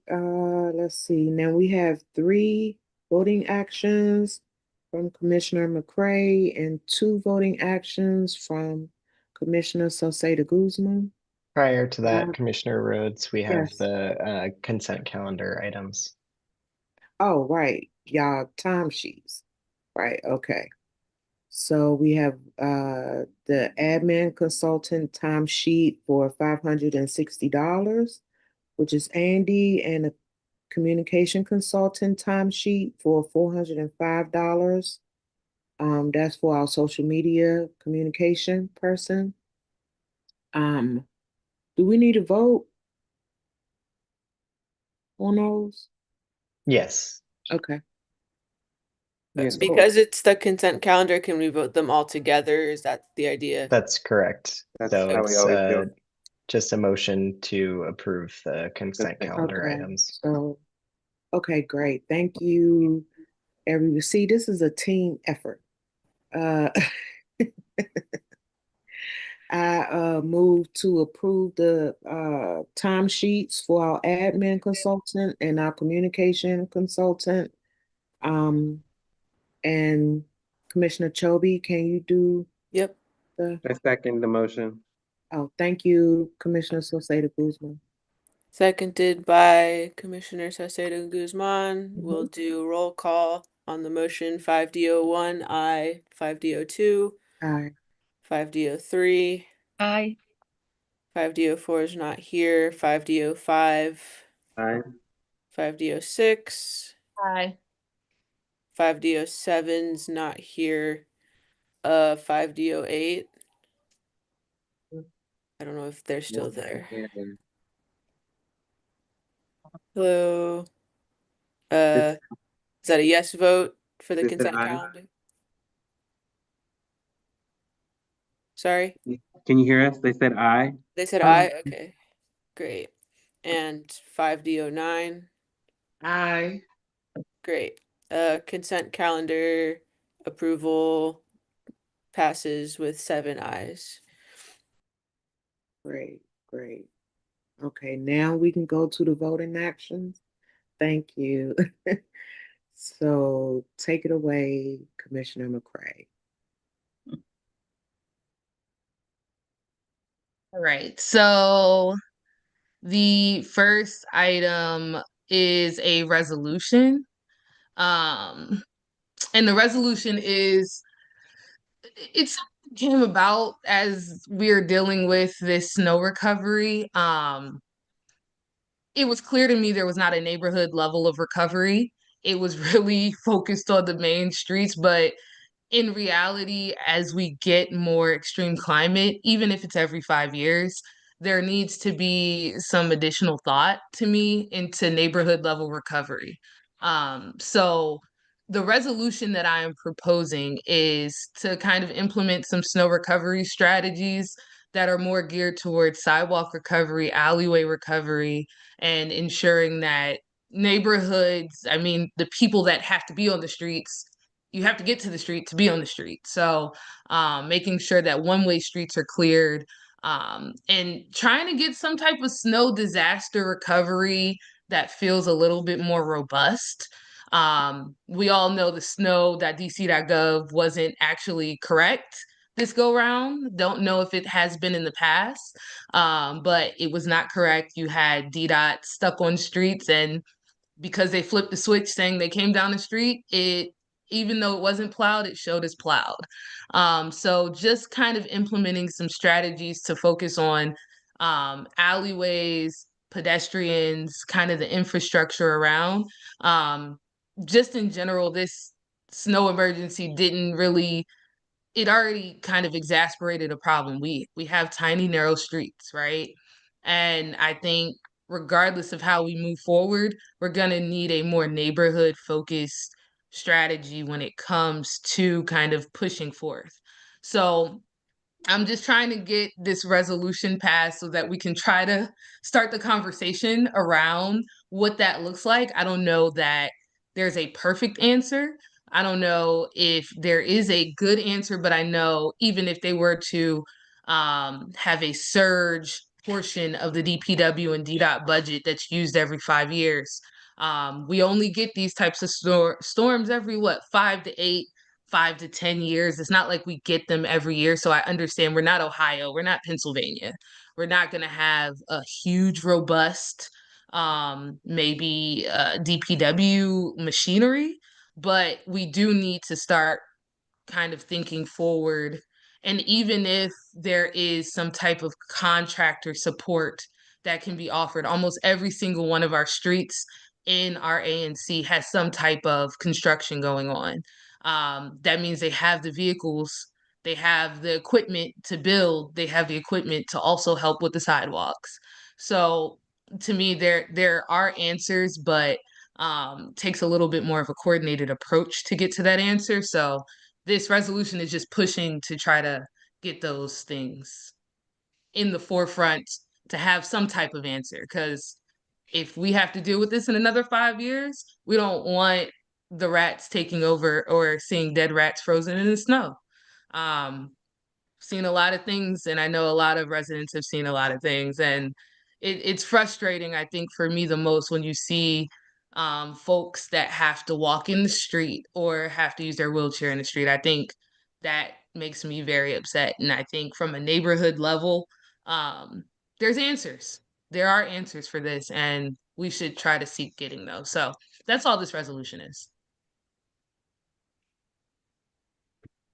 Great, thank you. Does anyone have any questions about this resolution? Commissioner Roblin? Oh, I just wanted to say, I think this is the amazing idea. This is like the best idea ever. And I think that like on a local level, we could organize, even if nobody takes action in government on this resolution, like we could organize ourselves. No, for sure. And I think like even ideas like having salt, I think is important because I think even I appreciate that the mayor's office did have salt eventually, but it wasn't in locations that were close to us at all. So you had to drive to get to it. And they weren't, and I get it, they did it in very accessible locations where you could get to it kind of more easily, but it is still something that I think needs to be considered. And maybe rec centers should have free salt for the winter. Who knows? I know salt is expensive, I know it's an expense, I'm aware of that. but there has to be some forward thought into this as we go forth, because the weather's not going to get better. I had a question, Commissioner. So thanks for the resolution, Commissioner McCray. I think I'm in favor for my own, like, context awareness. Are there other commissions that have passed this resolution or similar resolutions? Like, did you model it on something else that was going on? Or is the plan to pass this and then ask other commissions to pass it? Because I think this is the kind of resolution that it's one thing if one commission passes it, but if it's another if there's like many that are making this statement. So my plan was to pass it, and it's not modeled after any commission. I modeled it since I'm a former employee of FEMA, and they always have a surge force. So a surge force in the event of a disaster. So to me, it's something DC could consider. Doesn't mean it looks the same, doesn't mean it operates the same, but just some type of surge capacity, because I mean, DPW, they're not sleeping at this point. DDOT's probably not sleeping. They've been working 12 hours consecutively. You need more hands on deck. So that is just the nature of what a disaster looks like. Not to say a snow emergency is similar to a natural disaster, but the thought there is kind of the same. But the overarching goal is to pass it to other commissions. Yeah, that makes sense. I'm in favor of the idea, and I would also agree that should this pass, we should be trying to get other commissions to pass this as well, so we could have a list to provide to the relevant agencies. Yeah, thanks for the drafting. Is there any more questions from the commission or from the audience? I had a question. Was the purpose of the resolution to change maybe policy that certain agencies are currently in charge of, or like I understand the premise of what it states, but I think it's a little too vague, or it falls short of implementing solutions. I've talked to the council member's office regarding some main concerns that I had regarding our folks in Trinidad, and saw that it was a missed opportunity to implement like a winter youth program through the Marion Summer Youth Program, like an extension for the winter where, the youth are just plowing our sidewalks and getting paid for it. So I see that as a quick solution to the needs of some of our citizens that can't do it themselves. But I'm a little confused on this resolution, whether it just falls short of directly requesting changes to certain policies or legislation, or seeing a more robust effort from certain things that we're already doing. So I guess what I'm trying to understand, what's the direction this is going in? Is it just creating a conversation like you stated, or is there a direct request that we're asking that we can feasibly see in the next 5 years? It's actually both. It's a request for a conversation because a conversation is needed until I mean, we all know that this response wasn't the best. But to directly answer your question, if you look under section 5, under the therefore be it resolved, I'm encouraging the creation of a community workforce or a stipend-based program administered through the appropriate district agency, so DOES, the Department of Employment Services, to kind of ponder that thought a little bit more. That would be ideally an extension of the Marionberry Summer Youth Employment Program. It could look like hiring a surge force of contractors. It could look like recovery assessments. It could look a lot of different ways, but we all know DPW, DDOT, they have their staff, but they need more. So the goal is to get more. So even if this supports the use of pre-approved contractor surge capacity, the goal is to get more so that we have a neighborhood level of recovery. So speaking directly to their policy, I'm not in their offices. I don't know their SOPs. But I can speak to the fact that I'm encouraging these items. So it would begin a conversation, but it also would then hopefully align to that next step of, hey, let's create this surge workforce. let's do kind of targeted enforcement of one-way streets, which we have a lot of in our ANC. So it does call for those things. I guess what I'm saying is if that's what it's calling for a conversation, how do we prepare for the rebuttal when they say we don't do that? Like I'm looking in the resolution for anything on alley or alleys since they don't cover alleys, right? So I think what I'm asking is could we pinpoint specific things that we know they don't do and request them to start doing it? Since that's a support that it seems like neighbors were directly asking for, given this situation that we just had. Definitely add it. That's not a problem. Can add in a line item to say that. Personally, I think it's good when it's vaguer because then you can create it in the situation as you get more in depth and figure out what you need more. So I think it's more useful to be vague at this point, in my opinion. I don't know. Can we amend the resolution as needed? Because the weather is going to start getting more hazardous. And if we have community level residents that can help with shoveling, help with it's part of a workforce development where we can, when something like this happens, then we can start just uh, getting those people out. Those people already know who they are, just, sort of like FEMA or Red Cross or something like that. We're just, get those people out here in the streets. So I think that's a good idea. Areas can be strengthened. That's an easy one. It can strengthen the pedestrian areas of the resolution to highlight alleyways in a more like intense way. I think specifically asking them to change their policy to include alleyways and sidewalks will be the most fruitful thing in the resolution, given that they don't have to do that. They don't have to do that. So I know these agencies fall back on what's ever on legally on paper at the moment. So I would hate to see a fruitful and robust resolution like this just fall on a flat line just because they're falling on these policies that are, old. They're outdated. We need help on the sidewalks. We need help on the alleys. But that's just my approach.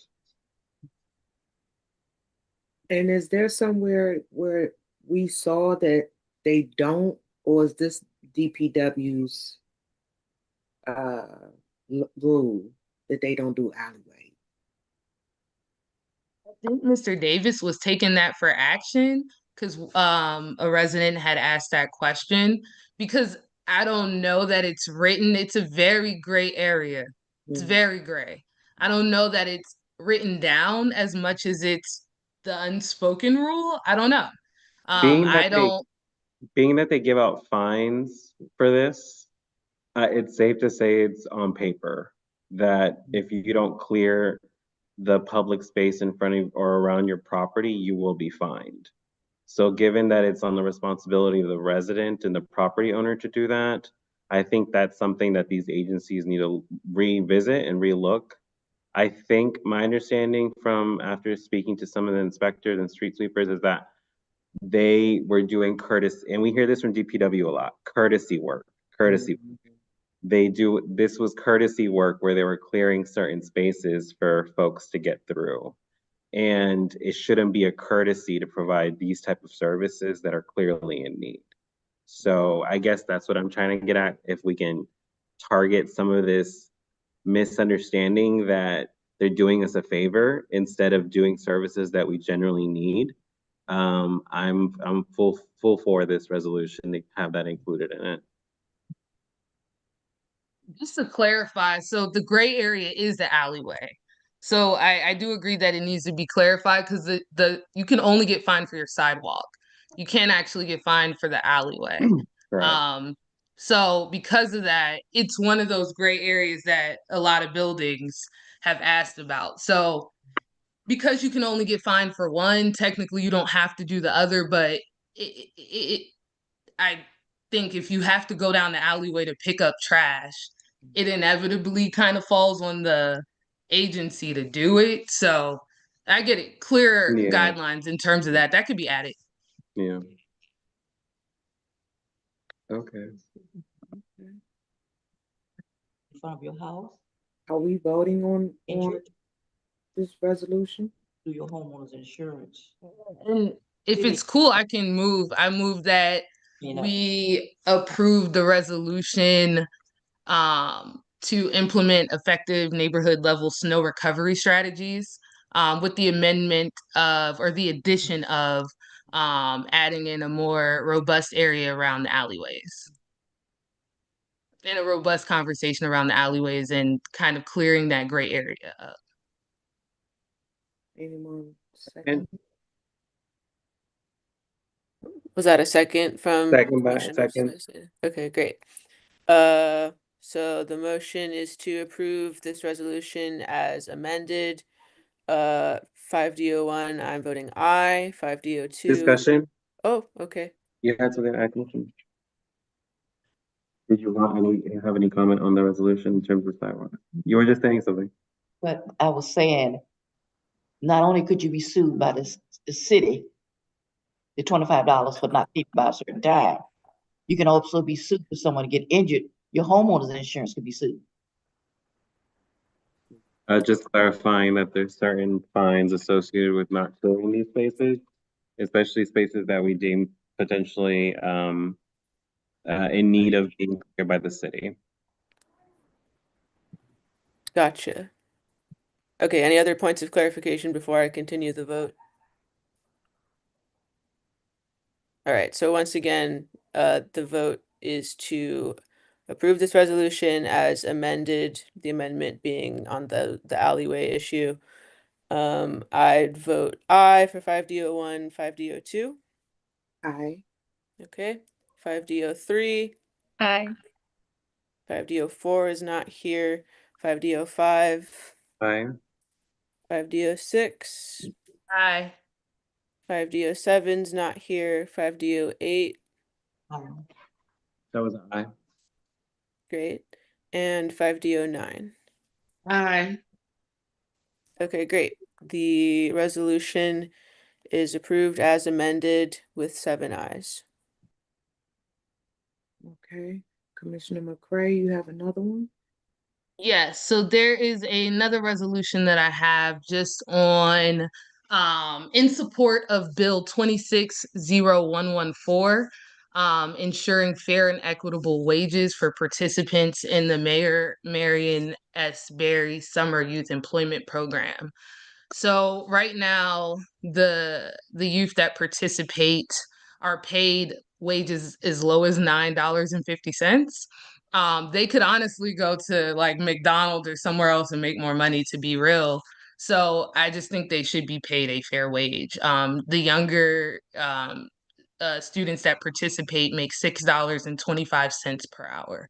So I'm just proposing that we follow suit with kind of Councilmember Parker's bill to that was introduced, just to pay the kids a fair wage. I think we need to pay the kids. I just think it's right to do it, and also like I think there's other good impacts of paying them a fair wage. So that's all this is just proposing that we follow suit with that. There is a Department of Employment Services performance oversight hearing. I want to say it's tomorrow. I submitted a personal testimony for the record, but also wanted the commission to pass something so that we can also get that in the books for them. Any questions? And that this is true. The summer youth program, they take them, it's like, what is it, 14 to 24? And up to 24, they only get paid $9 an hour. And that's not enough money. This is 2026. That's not enough money. So, are you going to add this resolution to your testimony? Or you already submitted your testimony? I submitted just an individual testimony. I could hopefully if we get it signed in time, the goal is to have it uploaded, if possible. Also sent out to council just so that they know about it. Okay, cool. All right, well, we ready for a vote? Or All right. put So the motion on the floor. yes, so I move that we support the resolution in favor of supporting Bill 260114, just to ensure a fair and equitable wage for the Mayor Marion S. Berry Summer Youth Employment Program. There a second? Okay, Second. motion second by Chair Rhodes. We will do roll call on the motion. I didn't. 5-0. Oh, yeah. It was. It was. She was asking for a second. Oh, and I I'm sorry. did. I'm sorry. Is there a second for this Second. motion? Excuse me. Yeah, second. All right. Okay. Seconded by Commissioner Salcedo Guzman. We'll now do roll call. Again, pardon me, folks. On the motion to approve this resolution, 5D01 aye, 5D02 Aye. 5D03, Aye. 5D04 is not here, 5D05, Aye. 5D06, Aye. 5D07 is not here, 5D08, Aye. and 5D09. Aye. Okay, the motion passes with 7 ayes. Okay, you have another one, Commissioner McCray?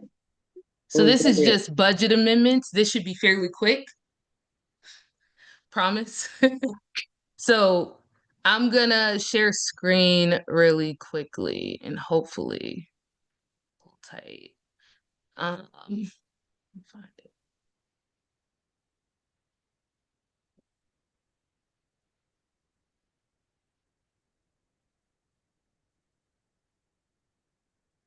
This is a request to amend the budget. Just in general, it's good to, just for kind of everyone's view, our budget, we have a selected pot of money that we allocate to spend in a certain way. Just in general, our budget itself, every time we need to make a change, we have to amend it. So as of right now, some of the categories that we have not overspent the amount in our bank account, but we have overspent some categories with how we have allocated funding. So this is just to kind of keep our books straight. So I will pull up the last kind of budget document we have. And this was an amendment we did in the November meeting, I want to say. So what I am proposing is to increase our direct office cost, our communications cost, and our office supply costs. So our current budget is slated as an overarching year-long spend of $50,000.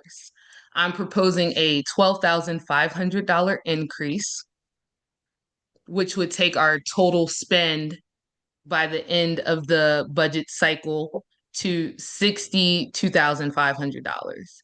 Just for perspective for everyone, we are in Q2 of the fiscal year. So we are almost halfway through the fiscal year at this point, and we haven't overspent our total amount of money, but we've overspent a few areas in our budget. So what I'm asking for is an increase of $3,000 to our direct office costs. I'm asking for a $2,000 increase to our communications cost.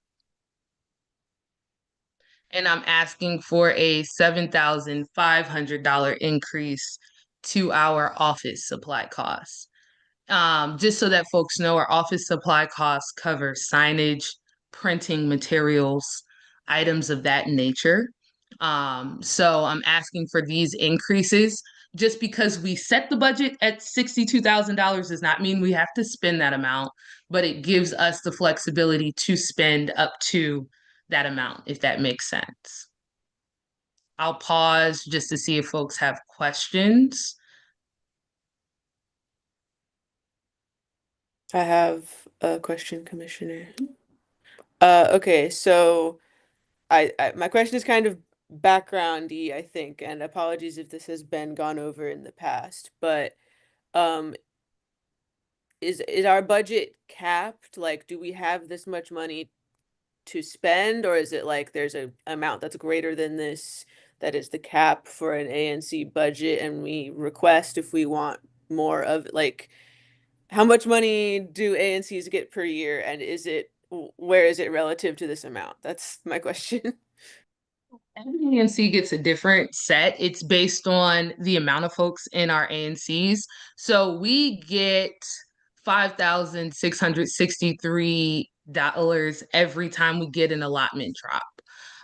So right now we are halfway through the year. We're still gonna get another $11,326.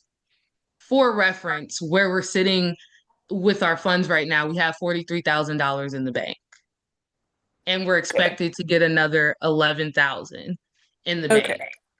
So we get that 5,600 allotment monthly, quarterly? Quarterly. Quarterly. Okay. That helps a lot. Thanks.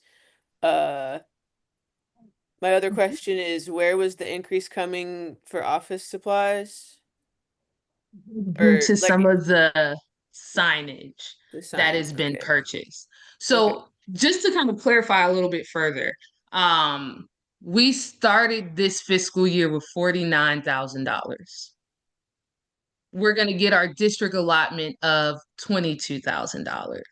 So the total funds available to us this year is $71,000, just to be clear. Yes. So if Okay. we are to increase the budget by $12,500 and we were to spend that entire amount, we would end the year with $9,477. Okay.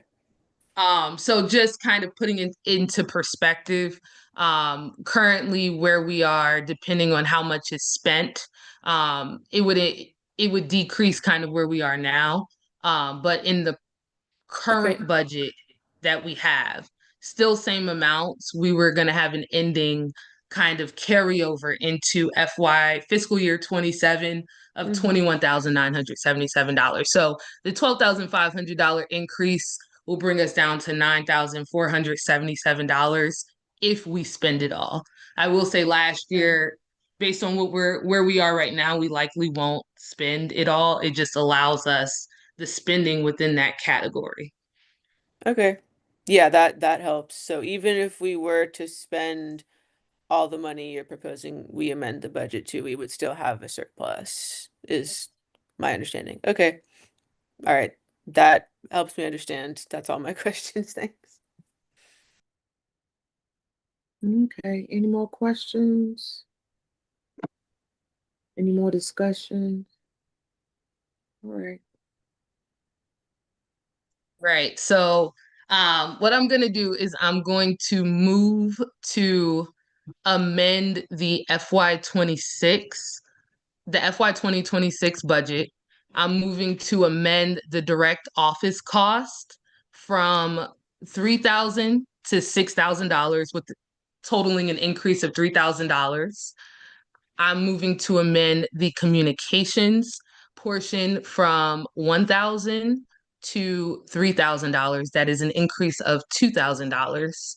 And I am moving to amend the office supplies from $2,500 to $10,000, which is a $7,500 increase. So this budget amendment would increase our budget by $12,500. And I move to have this approved. Saying it like that so we can make sure it's notated in the minutes in that way. So, There a second? Second. Okay. Seconded. There's a motion on the floor from Commissioner McCray. It's been seconded by Commissioner Saucedo Guzman. We'll do roll call on the motion. 5D01, aye. 5D02, Aye. 5D03, Aye. 5D04 is not here. 5D05, Aye. 5D06, Aye. 5D07's not here. 5D08 Aye. and 5D09. Aye. Okay. The motion passes with 7 ayes. Great. And I believe the next one is Commissioner Sosada Guzman. Yeah, I have the two on the agenda and then the one that I added to on the amendment portion of our agenda tonight. So I'll go through these quickly. If you look at tonight's agenda, we have two items here that I'm placing for proposals. My first one is a proposal for a beautification community stewardship. That pretty much covers three different things in one proposal. A request to beautify specific spaces with planters and greenery, which includes businesses. The second portion is to include the Trinidad Recreation Center, which is in need of beautification, and also an opportunity to purchase don't clean up after your pet waste signs to make them available for residents to place around ANC 5D. I'm not requesting the commission. The reason I put these on for tonight is that I'm not requesting the commission to vote on these. I'm requesting to go through committee first. So I'll ask if we can vote to have this go through our trash and beautification committee for approval and edits to the proposal for a final vote either in March or for readily available distribution in April. So if there's any questions on the actual items, feel free to bring them up, but I'm requesting that the commission goes through committee for this proposal or set of proposals so we can vote on it officially in the upcoming months. Great. Any discussions? Any questions? I had sent some follow-up questions just in response since this will be a purchase type of item. I would want to see some of the answers to these questions prior to going to purchase anything or bringing it up for a vote. Because it could cost us updating some of our budget line items again. So if you have questions, just let me know. But I have a series of questions that if it makes it out of the trash and beautification committee, that some things need to be split up to better align. Does anyone have any discussions about the discussion? This sounds excellent to me. I love a lot of what it is, all of it. And I think we just need to do what Commissioner McCray is talking about and yeah, bring it to the committee. That'd be great. Okay, thank you, Commissioner Sosada Guzman. You want to put the motion on the floor? Sure. I move that we permit our Trash and Beautification Committee to review this proposal so it becomes ready and available for official vote or votes in March or April. Can I get a second on this motion? Second. Second by Commissioner Roblin. Thank you. Okay, we'll vote on the motion to send this resolution to that committee. 5D01, aye. 5D02, Aye. 5D03, Aye. 5D04 is not here. 5D05, Aye. 5D06, On the condition that my email questions are answered, just so that we Those will go close. through committee. Yeah. Okay. Okay, so for the vote, that's a conditional aye. That's an aye. Aye on the condition that the responses are answered. Yes. Okay. 5D07 is not here. 5D08. They said aye. Okay. And 5D09. Aye. Okay. The motion passes. Okay, thank you, commissioners. The second proposal I have here is a proposal for ANC 5D volunteer vest. as you all know, Department of Public Works provides seasonal opportunities for folks to rent out tools to be able to clean their own streets or areas in need. We already learned that since those opportunities are only seasonal and not year round, our request in movement to actually get these materials readily available 24/7, 365 to our residents and ourselves has been deemed a non-duplicative service to residents. So this also includes vests that DPW does not provide. So with that being said, I'm not requesting ANC 5D to approve this proposal, but I am requesting ANC 5D to approve our comms consultant to look in drafting and designing these vests for a future purchase in the month of March or April.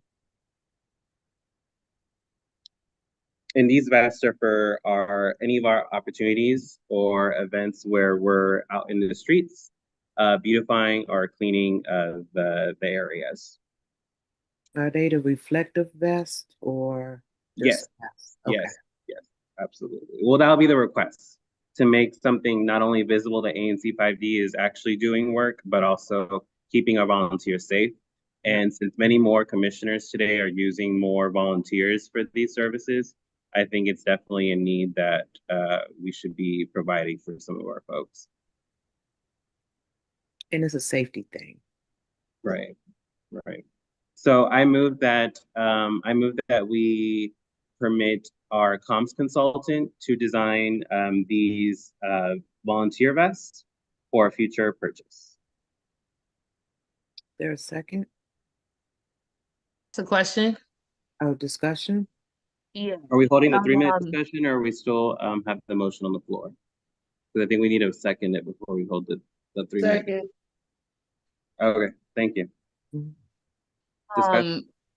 I just when it comes to kind of designs and stuff like that, I know we spoke about this in the cow. I know you weren't there for that, but I'm just going forward just to be a good steward of the money that we do have. Whenever we go about stuff, I want to make sure we have 3 proposals of wherever we purchase stuff from.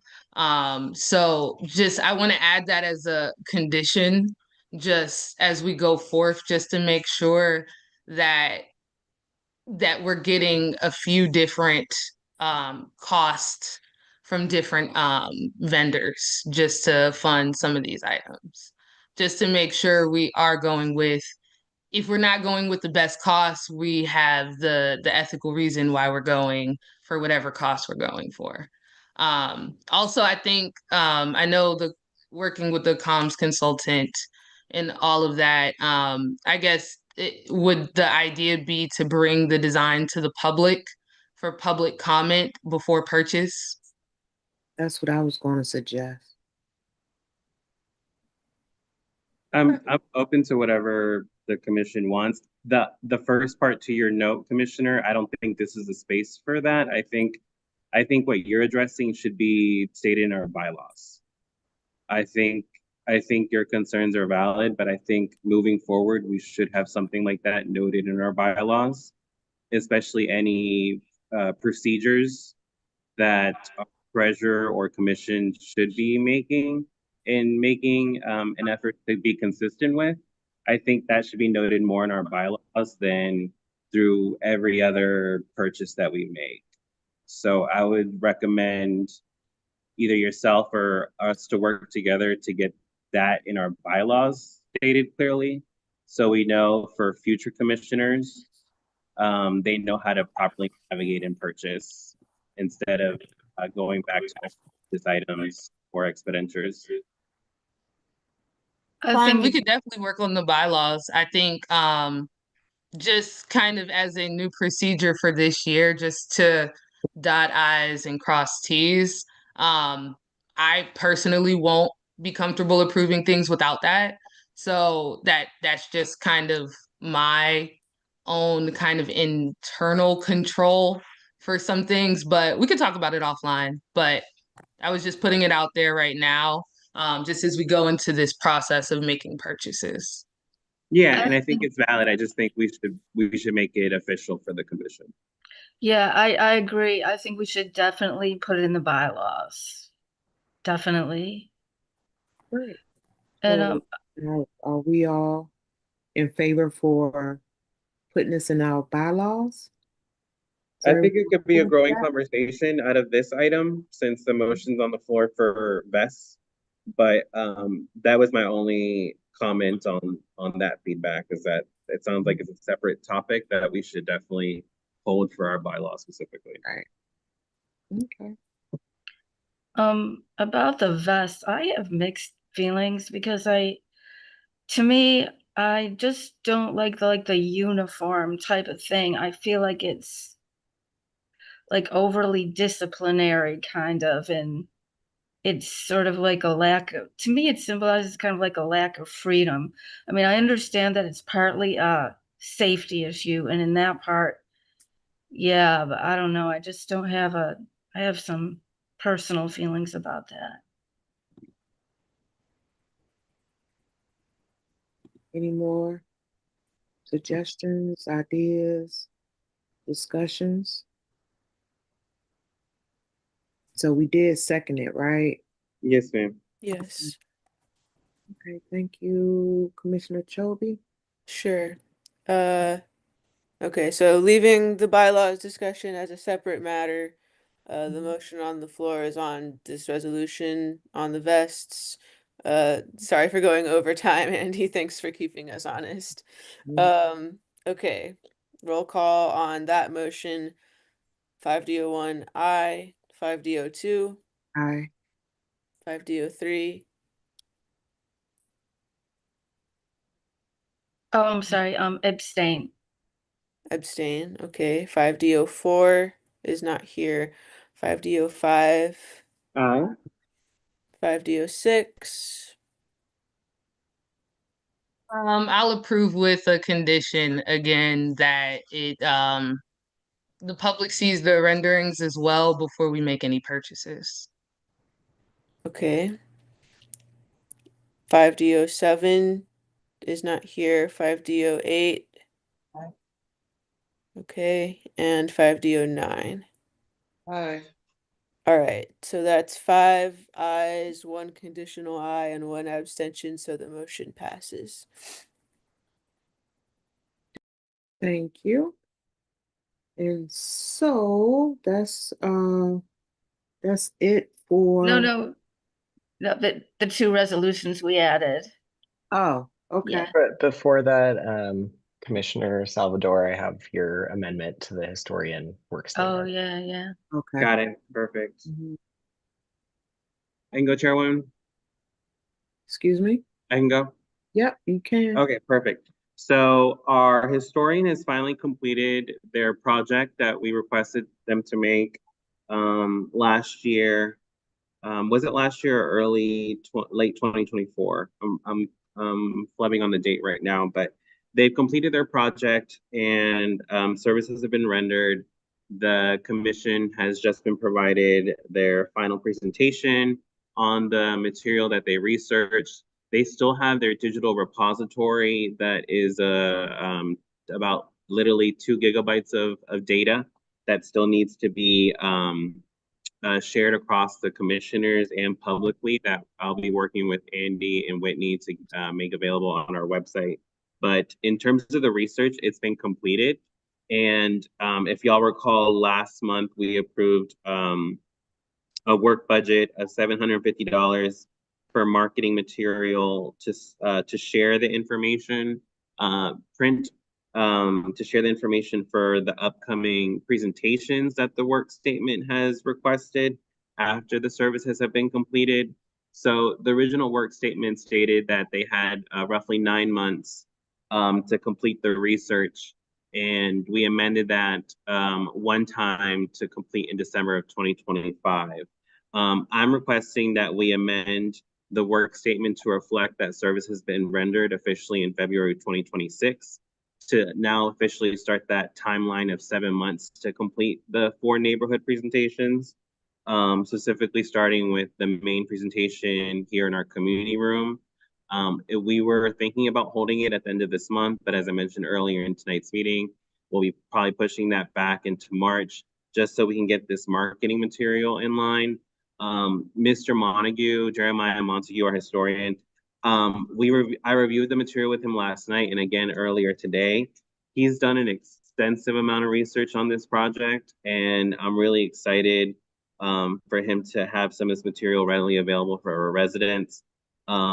He's designed brochures and a booklet for the whole history of ANC 5D outside of the presentations that he's generated.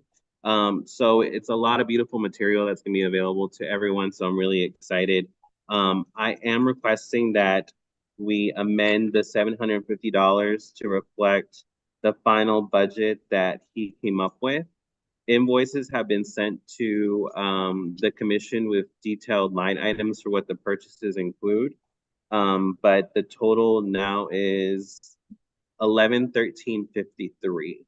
So I want to make two motions tonight. One to amend his work statement to reflect that services have been rendered as of February 2026.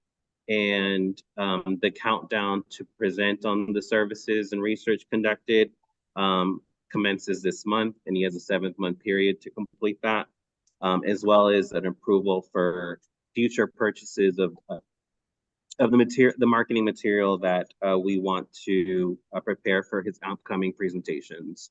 So those are my two motions I'll be placing on the floor. Does anyone have any questions before I put them on the floor? Question. Is there a way we can see the final work like in our COW, so everyone has a chance to, all the commissioners have a chance to see what Mr. Montague has done? Do you want him present to present to us specifically, or because I've shared the materials to everyone's email as of tonight, so everyone has the material readily available. But I can request Mr. Montague to attend our next COW to review it, and we can kind of dive into it together. Is everybody good with that? No objection. No just objection. confirming, that is the 24th, correct? At the COW? Yes. Andy? Okay, great. Will do. Okay. I do have a question, more a point of clarification. Services rendered, but there's still work ongoing. Services rendered, meaning since the work is still going to be ongoing. First, I guess, series of questions here. What, when it comes to this additional bucket of funds, is this added to the work statement for this budget? Or is that something that we're purchasing in terms of the commission is purchasing this? The commission is purchasing this, not the historian. The historian has completed their portion of the work statement. This is now us releasing the work to the public. All right, and I guess can you re-clarify what we're amending? Because there's a few items in terms of presenting. I want his work statement to reflect the day that services have been rendered, so that 7-month timeline ticker can commence. Commissioner Saucedo Guzman, sorry, just I think I understand your question, Commissioner McCray, as if you're saying services have been rendered, then that would mean that he's due the financial compensation that closes out his contract. But is he still being asked to then present the material to the various neighborhoods, and is that part of his contract or no? Understood. So he's completed the research portion according to the contract, and the contract stated after that's been completed, they have 7 months now to present the material to the public. So I believe service has been rendered. They're due half that second portion because we already paid them the first portion of the services that they rendered, and they're due the second portion. And now the 1100 that I was referencing, this is for them to now actually commit to the presentation portion. So were the presentations included in the original work statement, or was that separate? Looking at the statement,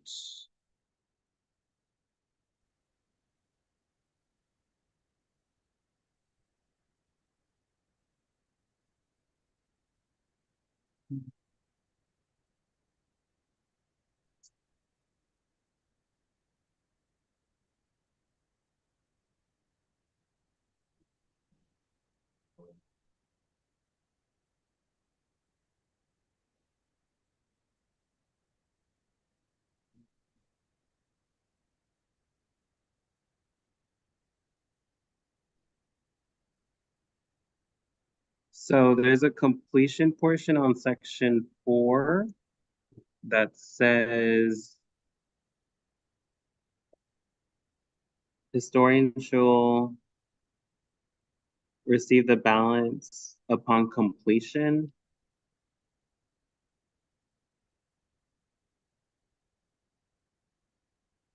As all work will be completed during the contract duration, during any extension, both parties will be in agreement, barring any unforeseen circumstances beyond historian's control. So I guess that's what I want the amendment to reflect, that as of tonight, these services are completed, excluding the need to present. And since we're 2 months over his original date of completion, I didn't want to extend this after for another 7 months, being that this is the time frame that we're giving them to complete the need to present to our neighborhoods, 4 neighborhoods specifically. So I'm requesting to amend the work statement to reflect that services have been rendered, and now the post work is to present.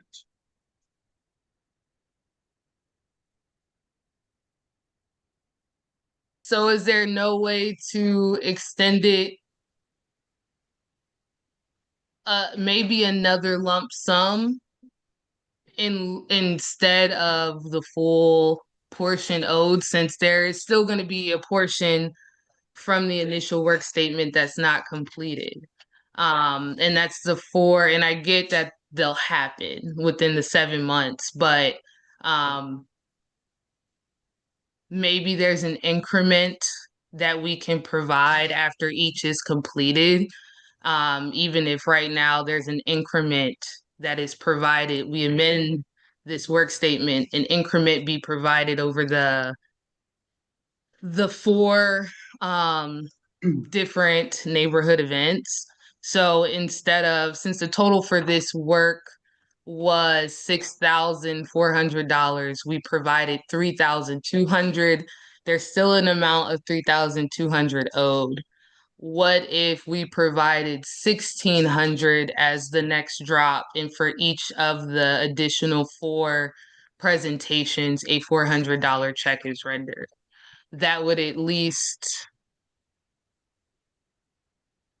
I personally don't like paying when all the services aren't rendered yet. I understand that this has gone on longer than the period of performance, and that also needs to be extended out. But from the standpoint of the work isn't all complete yet, I would recommend doing it that way. 1,600, then $400 drops for each presentation, just to finalize everything would be what I would suggest. With an updated work statement and the period of performance to go however long it takes to do the 4 presentations. I think just to make the numbers easy, if we could do, I like your idea, and I think it's fair to do a $2,000 payment for the services that, in terms of the research portion, that services are complete. and that they will pay 300 for every additional presentation that they follow through with in terms of the original work statement.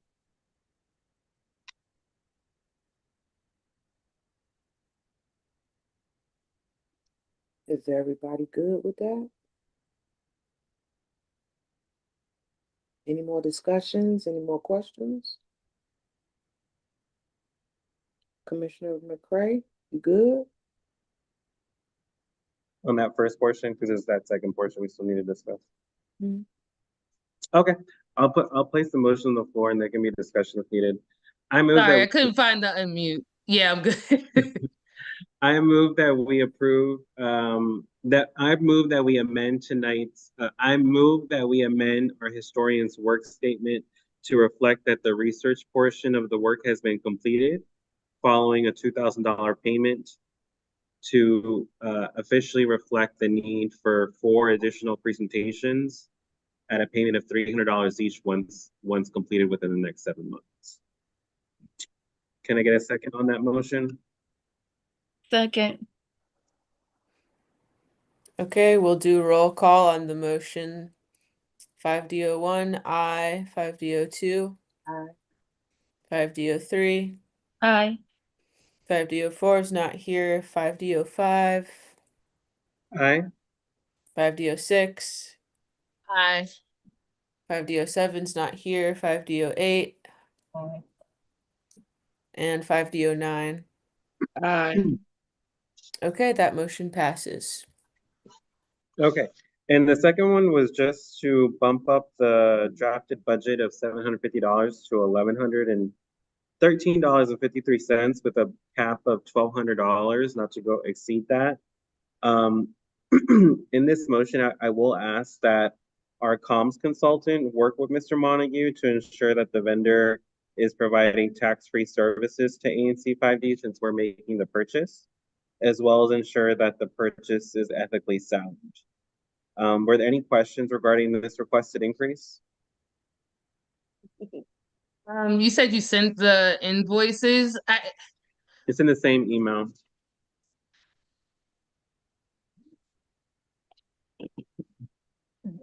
I guess my question really is this amount gonna go towards office supply, or what budget line item will this go towards? Because that's really the question that I have, because we don't really need the secondary budgeted items. It's more so, where does this fall within our currently approved budget? So I just need to know where this falls to see if we need to adjust the budget. That I wouldn't be able to answer tonight, but I think the commission can approve the drafted amount today. So the issue is reconciling on my end. When we say, hey, this is the budgeted amount, that doesn't really reconcile to the budget sometimes. So because I'm just seeing it tonight, doesn't help me reconcile on the back end. So it creates a longer. Where would you create reconcile that, since I don't have the answer to that question?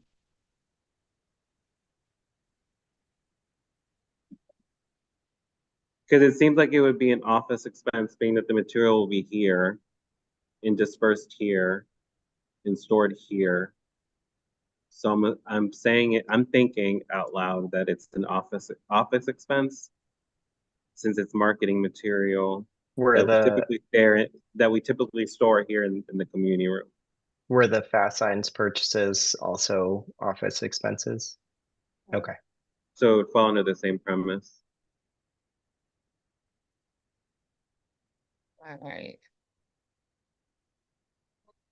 Can I ask a question in terms of the invoices that were sent over? What company is it? He used a company that he's worked for before. I can't recall the name off the top of my head.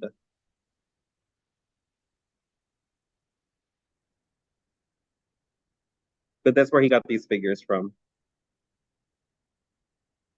Gotcha. And I guess a larger question, these kind of posters that are created in the trifolds and the brochures, these renderings would be public, like shown to the public before any purchases are made? So you're saying to hold off another month to make the purchase? Not necessarily, or maybe we present it in the cow if that's possible, given that time frame. But I mean, if it's going to be in the office and it's going to be an office supply, I would want to make sure the public knows that these things exist. Hopefully they'll come to the meetings, but just making sure that they're in the know on what is being purchased. I don't know how that could be displayed. It could go on social media, could go on a number of different ways it could be displayed to the public, but just prior to any purchases being made, so we know the size of any things being purchased, where they're going to That's be what posted. the invoices reflect that. We can include the invoice in the minutes. So that will be readily available to the public in terms of what we're purchasing. Because I don't recall us, taking photos of like the laminator or the paper cutter, so it's like what I don't know what exactly you're referencing in terms of public knowledge that's not available through our meeting or our minutes. More so, these are visual items that people are going to see. So when it Right. comes to like banners and stuff like that, like any signs we get, anything like that, like just making sure the public knows what we purchased so that when they see it out in the community, they know, hey, ANC 5D purchased this. We saw it, we commented on it, similar to kind of not as extensive as how DPR does stuff, but just kind of making sure the public's in the know on what DPR does, like what we do and what we're purchasing, if that makes sense. So just making sure people know what we're purchasing so they can see it, they can comment on it, and before it's placed anywhere, the size is known, all of that type of stuff. I guess since it's only going to be here, like those boards are going to be here in our space. I don't know how to respond to making sure that the public will know it's available, other than this is a public space and this is their space to be in. So I don't know outside of that. Or we can just show pictures at our next meeting. I mean, I would assume it's something that will be done. So yeah, We can just make sure we do it. yeah. I mean, so whose job would that be? Would it be the comms? Mm-hmm. Okay. Yeah. And that's why I said just to make sure that the comms is working with Mr. Montague on this material, particularly, just to make sure it's ethically sound with the commission. Okay. Are we good? Okay, I'll place the motion on the floor. I move that we increase last month's drafted budget approval for marketing material for the historian from $750 to a budget cap of $1,200 based on invoices rendered at $1,113.53. Yeah, can I get a second on this motion? Second. Okay, this has been moved and seconded. We'll do a roll call. 5D01, aye. 5D02, Aye. and 5D03. Aye. 5D04 is not here. 5D05. Aye. 5D06. I'll abstain. Okay. 5D07 is not here. 5D08. Aye. And 5D09. Aye. What? All right, the ayes have it for this motion. Okay, well, that brought us, good night. That brought us to the end of our public meeting. No. Oh, we got something else? Yes, Commissioner Rhodes, we have Commissioner Roblin's two resolutions that were added to the agenda. All right, we're going to put the time on you, Commissioner Robin. Go ahead. Sorry. Okay, so I move that we support this resolution requesting an independent review of animal care and control services provided by Brandywine Valley Society for the Prevention of Animal Cruelty. Okay, I got this resolution from Tiffany Johnson in Commission 4B, who shared it as part of the work of our Animal Caucus. In October 2023, Brandywine Valley took over DC's animal shelters. In August 2025, the DC auditor issued a report entitled DC Health Did Not Adequately Monitor Animal Shelter Contract. The report found that DC Health failed to properly oversee its contract with HRA, the Humane Rescue Alliance, which is who used to run. Wait a minute.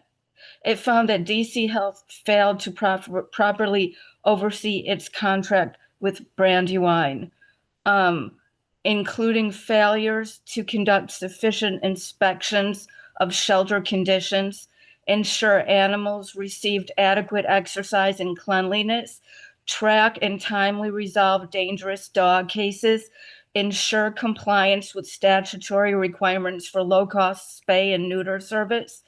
Brandywine receives about $3 million more per year than HRA did, who had the contract before them. That's the Humane Rescue Alliance. The auditor's report further concluded that weak oversight structures and insufficient performance monitoring by DC Health created risks to animal welfare, public safety, and fiscal accountability. There have been multiple reports from residents regarding inadequate service delivery by Brandywine SPCA, including but not limited to failure to respond promptly to calls regarding stray or injured animals, advising residents to release stray dogs rather than providing assistance, lack of diligence in responding to incidents involving dog attacks, poor conditions reported at the Brandywine SPCA shelter in Southwest DC, including insufficient food, water, and enrichment for animals. There are also concerns that Brandywine SPCA's contract does not require acceptance of owner surrenders, leaving families facing hardship without options for their pets. HRA was open 24/7 and Brandywine is open 12 to 7 weekdays and 11 to 5 weekends. The auditor's report further concluded that weak oversight structures and insufficient performance monitoring by DC Health created risks to animal welfare, public safety, and fiscal accountability.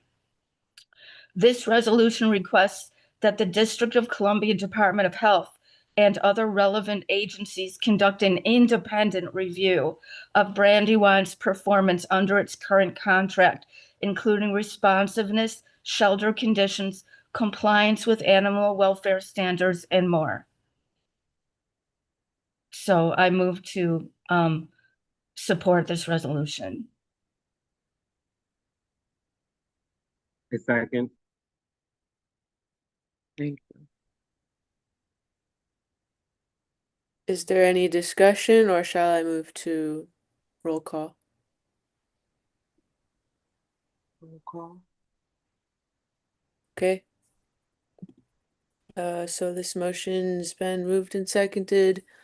We'll do roll call. 5D01. I'm gonna abstain. 5D02. Say again. Aye. Aye. Okay. 5D03. Aye. 5D04 is not here. 5D05. Aye. Okay. 5D06. Aye. Okay. 5D07's not here. 5D08. Aye. Okay. And 5D09. Aye. All right. This motion carries. Okay, my second resolution is resolution to ban foie gras in DC. So I got this resolution from Lisa Gore of 3G, whose commission recently passed it. Foie gras, or fatty liver in French, is the abnormally enlarged and diseased, fattened liver of a bird, usually a duck or a goose. Foie gras is produced by force-feeding ducks or geese through a tube to grow their liver up to 10 times its original size. During this process, the animals are held down and force-fed as much as 4 pounds of corn or grain feed per day through a thick pipe directly into their stomachs. There will be a And there will be a ballot initiative to ban foie gras in DC as well, that organizers with proanimal.org is organizing. So hopefully we will be able to, if they gather enough signatures, which I'm sure they will. So hopefully we'll be able to vote on this on the ballot in November, whether to outlaw foie gras in DC or not. That's it. So I move to support this resolution to ban foie gras in DC. Second. Okay, is there any discussion or shall I move to roll call? Can I ask a question? Please. Discussion. I'll, Yeah. I'll keep it short. How often does this happen in DC? Because I know people eat this a lot, so I think they eat it. I'm pretty sure they eat it, but I, I guess how often is this happening in DC? I don't have any idea how often they're force feeding birds in DC. None of that might actually be happening in DC, but we're talking about banning it from restaurants so that restaurants cannot sell it. I guess Well, with the shortages in food supply that we have now, is there any research on how this would impact that? Well, I don't I'm know. just curious. What is it? Force feeding a duck or something? Or yeah, what are we force feeding? 4 pounds of food through a tube. I guess the tube goes directly into it goes either down their throat or in their stomach. But this is not a necessary food. This is not a necessary food for Got it. anyone. Okay. Delicacy Yeah. or something, right? Pardon? A delicacy? Yeah, it's supposed to be a delicacy, but it's torture to the animals. Absolute torture. Can you imagine shoving 4 pounds of food down the throat or directly in a tube directly into the stomach or something? Like, what is that? Like, that is a torture. Like, Okay. it's no reason, there's no need for foie gras. It's not like it's urgent for vitamins or something from our food. All right, Commissioner Cho. Yeah. I want to comment actually. Commissioner, I understand your opposition to the practice. I'm going to be voting against the resolution because I think the enacting clause doesn't have any success criteria. And so I think it's like we're not going to be able to evaluate after passing this resolution whether it worked. And given what you introduced a minute ago about there's going to be a ballot initiative on this, I think that probably if DC residents wish for this to be a banned practice, that the ballot initiative is the venue that will carry the most legal weight and efficacy. So I'm explaining why I'm going to vote against. Mm-hmm. Yeah. But yeah, is there any other discussion or I can go to roll call? Roll call. Okay. All right. So the motion is on Commissioner Roblin's resolution on Was there on was there a second? Was there? Yes, Commissioner Okay. Saseda. Thank you. Second. Yeah, thanks, Andy. Okay. 5D01, I'm voting nay. 5D02, Aye. aye. 5D03, Hi. 5D04 is not here. 5D05, Aye. okay. 5D06, I'll abstain for now. okay. 5D07 is not here. 5D08, They said aye. they said aye. Okay.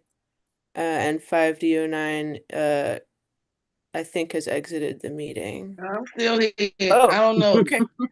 So I don't know. Cause it's not a yay for me. So Your no, choices are aye, abstain, or nay. I still stay. Okay, No. so by my tally, that's 4 aye and 2 abstentions, or is it 5 aye and 2 abstentions? Sorry, y'all, it's late. It was no, it's okay. It was 4 ayes, 1 nay, and 2 abstentions. Yes, okay. So the motion does not carry because we would need 5 to carry. No, it carries. So quorum is you need quorum to vote, but then a majority Oh, okay. A passes the majority register. of voted. Yeah, Okay. yeah. Apologies. So it's Okay. all good. Thank you. It's too late to be doing this. Yeah, thank you for the clarification. Yes, it's Okay. 4 ayes, so the motion does carry. Okay, motion does carry. We had the quorum to vote and we got a majority of votes. All right. Thanks, folks. So are we at the end of our public meeting now? Okay, great. Yes, Thanks now is the everybody time for community feedback and Yes. questions. Yes. Is any community still here? I see This will be one your time to question. ask any questions. A community member asked, is only the liver being sold? Foie gras is the liver. I It think is the they're liver. I Yeah. think they're asking if the other parts of the animal are also sold. Oh, I don't know. That's a good question. That was the only question we had. Well, thanks everyone for hanging out with us tonight. Now I get to say this is the end of our meeting. And everyone be safe. Have a good night. You do have to motion to adjourn.